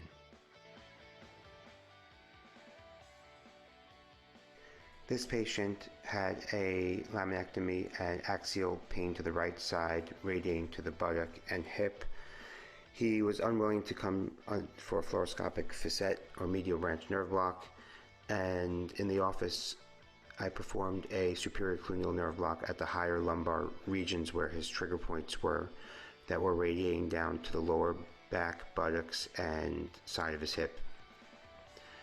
Upon going towards the more superficial hyperlucency, the patient reported concordant pain. Upon redirecting the needle and depositing 1 ml of lidocaine 2% at the deeper trigger point or hyperlucent spot, the patient reported pain that correlated exactly with the superior cluneal nerve distribution. It radiated from this region down to his buttock and side of his hip. Patient reported immediate pain relief and is to be followed up in the office for possible repeat injection or maybe peripheral neuromodulation in the future.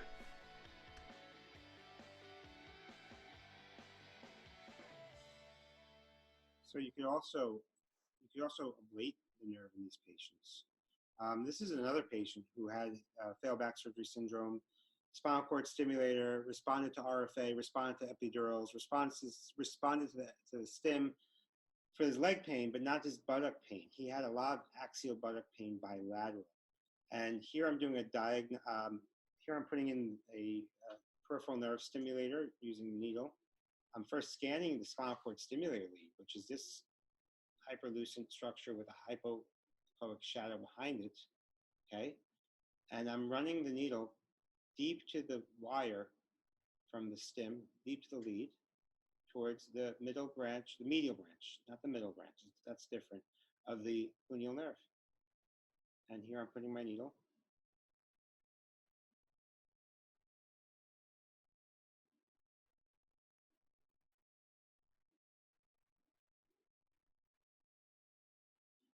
I'm injecting the nerve. And he got very good relief with this block, and he's actually being neuromodulated right now. He has an implantable system.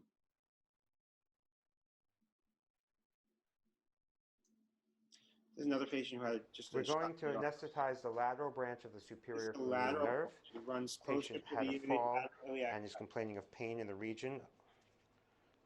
The cluneal nerves originate from the dorsal ramus of the upper lumbar levels, and they run down towards the buttock and give branches that innervate the region near the iliac crest as they pass over it, as well as even to the lateral aspect of the hip. One is the iliac crest. So the bone shadow here is the iliac crest. I'm scanning from side to side to identify the nerves. We're too deep, so I'm going to reduce the depth. And right here is a lateral branch of the superior cluneal nerve, which is right over the patient's tender spot. This is a cross-section of the nerve. These nerves pass through a fiber osseous tunnel as they cross over the iliac crest and descend. A little pinch.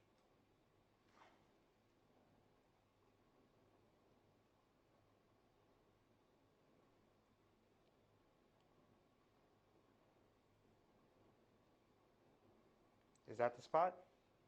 I think so.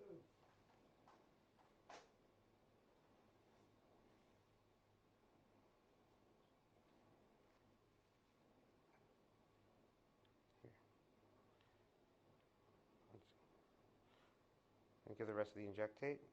Come to the other side of the nerve. This is therapeutic. You can see I'm using a steroid here. And that's the lateral branch of the superior cluneal nerve over the iliac crest.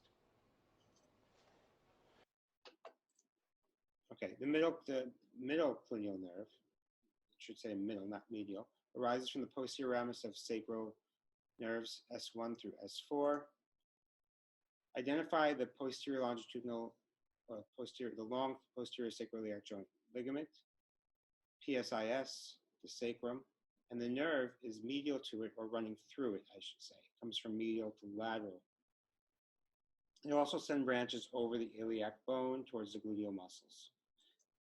Here's your ultrasound orientation for this nerve block.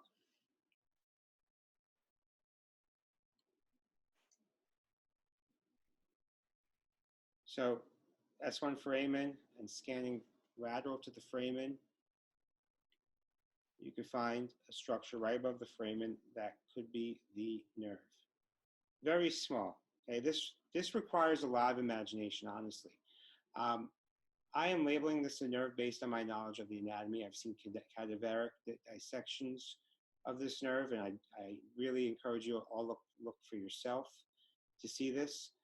This nerve can be RF'd, can be neuromodulated, can be blocked. You can do a lot of this stuff for this, and this will help with refractory buttock pain. They've done studies on patients who've had their sacroiliac joints injected, and those who didn't respond, they just injected near the long posterior sacroiliac ligament, and the rest of them all got relief. This ligament can impinge the medial branch, causing pain. Typically, when doing the diagnosis, you want to palpate the ligament or medial to it. The trigger point is 35 millimeters caudad to the posterior superior iliac spine. This is the compression zone, and you want to anesthetize this region. Patients will get pain relief when you block the nerve, and as you can see here, this is just like SI joint pain. It's very confusing sometimes. So if you have those patients not responding to SI joint injections, consider the middle cluneal neuralgia. Inferior cluneal nerves come off. They're also known as the posterior femoral cutaneous nerves. I don't have slides yet on this one. I have not been blocking this one. That's why. It's less commonly blocked in my practice. Maybe in other practices, maybe you've seen it more. But basically, the nerves innervate the inferior part of the buttock. And I just started doing these, but I still don't have good images for you yet. The sympathetic nerves, okay, the most important one is the ganglion impar block. I'm not sure if you guys already saw the video, but I have it here for you. I'm going to just show it to you before we close up for the day. This is what we're looking at. The ganglion impar is anterior to the coccygeal bones, posterior to the rectum.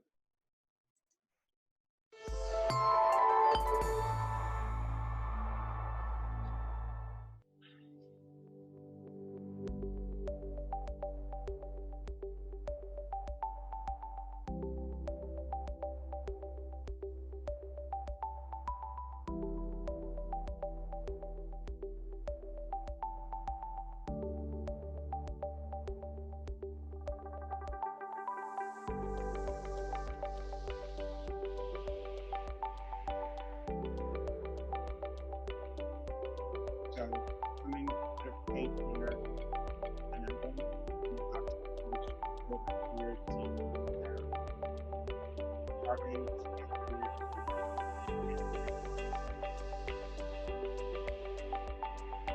here, I'm using the X-ray as well.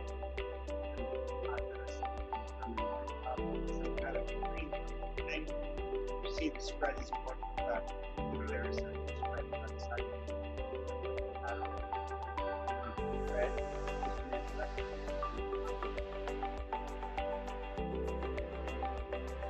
And here you can answer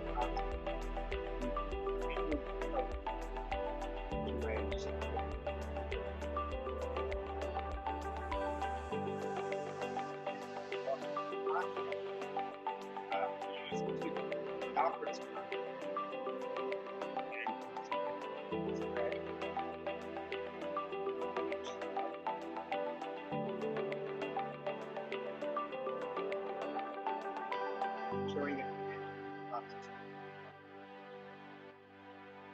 So that's the whole course for today. As time goes on, I'm going to be adding more and more and varying up the course a bit. So if you're interested in doing this again, let me know. I could give a discount to anyone who comes back. I'm also going to be changing it up. So we're going to do regenerative medicine as well as the fascial plane blocks. I'll do a little more of the pecs, the serratus, maybe rectus spinae, and a bunch of others. And I hope you enjoyed. I hope that you check back with us frequently. Make sure you claim your CME credits. Do you have any questions before we close up?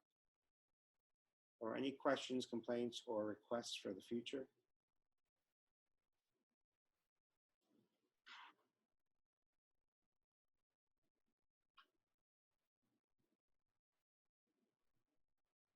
Okay, how do I code the cluneal nerve block? The cluneal nerve block is a 64450 other peripheral nerve block code. If you're doing a ablation, I would code 64640. If you're doing percutaneous stimulation, 64555. And that goes for both the middle or the superior nerves. There's another question: how long to use PRP after I do a diagnostic block? That's an interesting question. Well, you don't need a diagnostic block for PRP. If it's RFA you're referring to, well, you just need to have a follow-up or at least a document in between the block, documenting response, and then afterwards you can do the lesioning.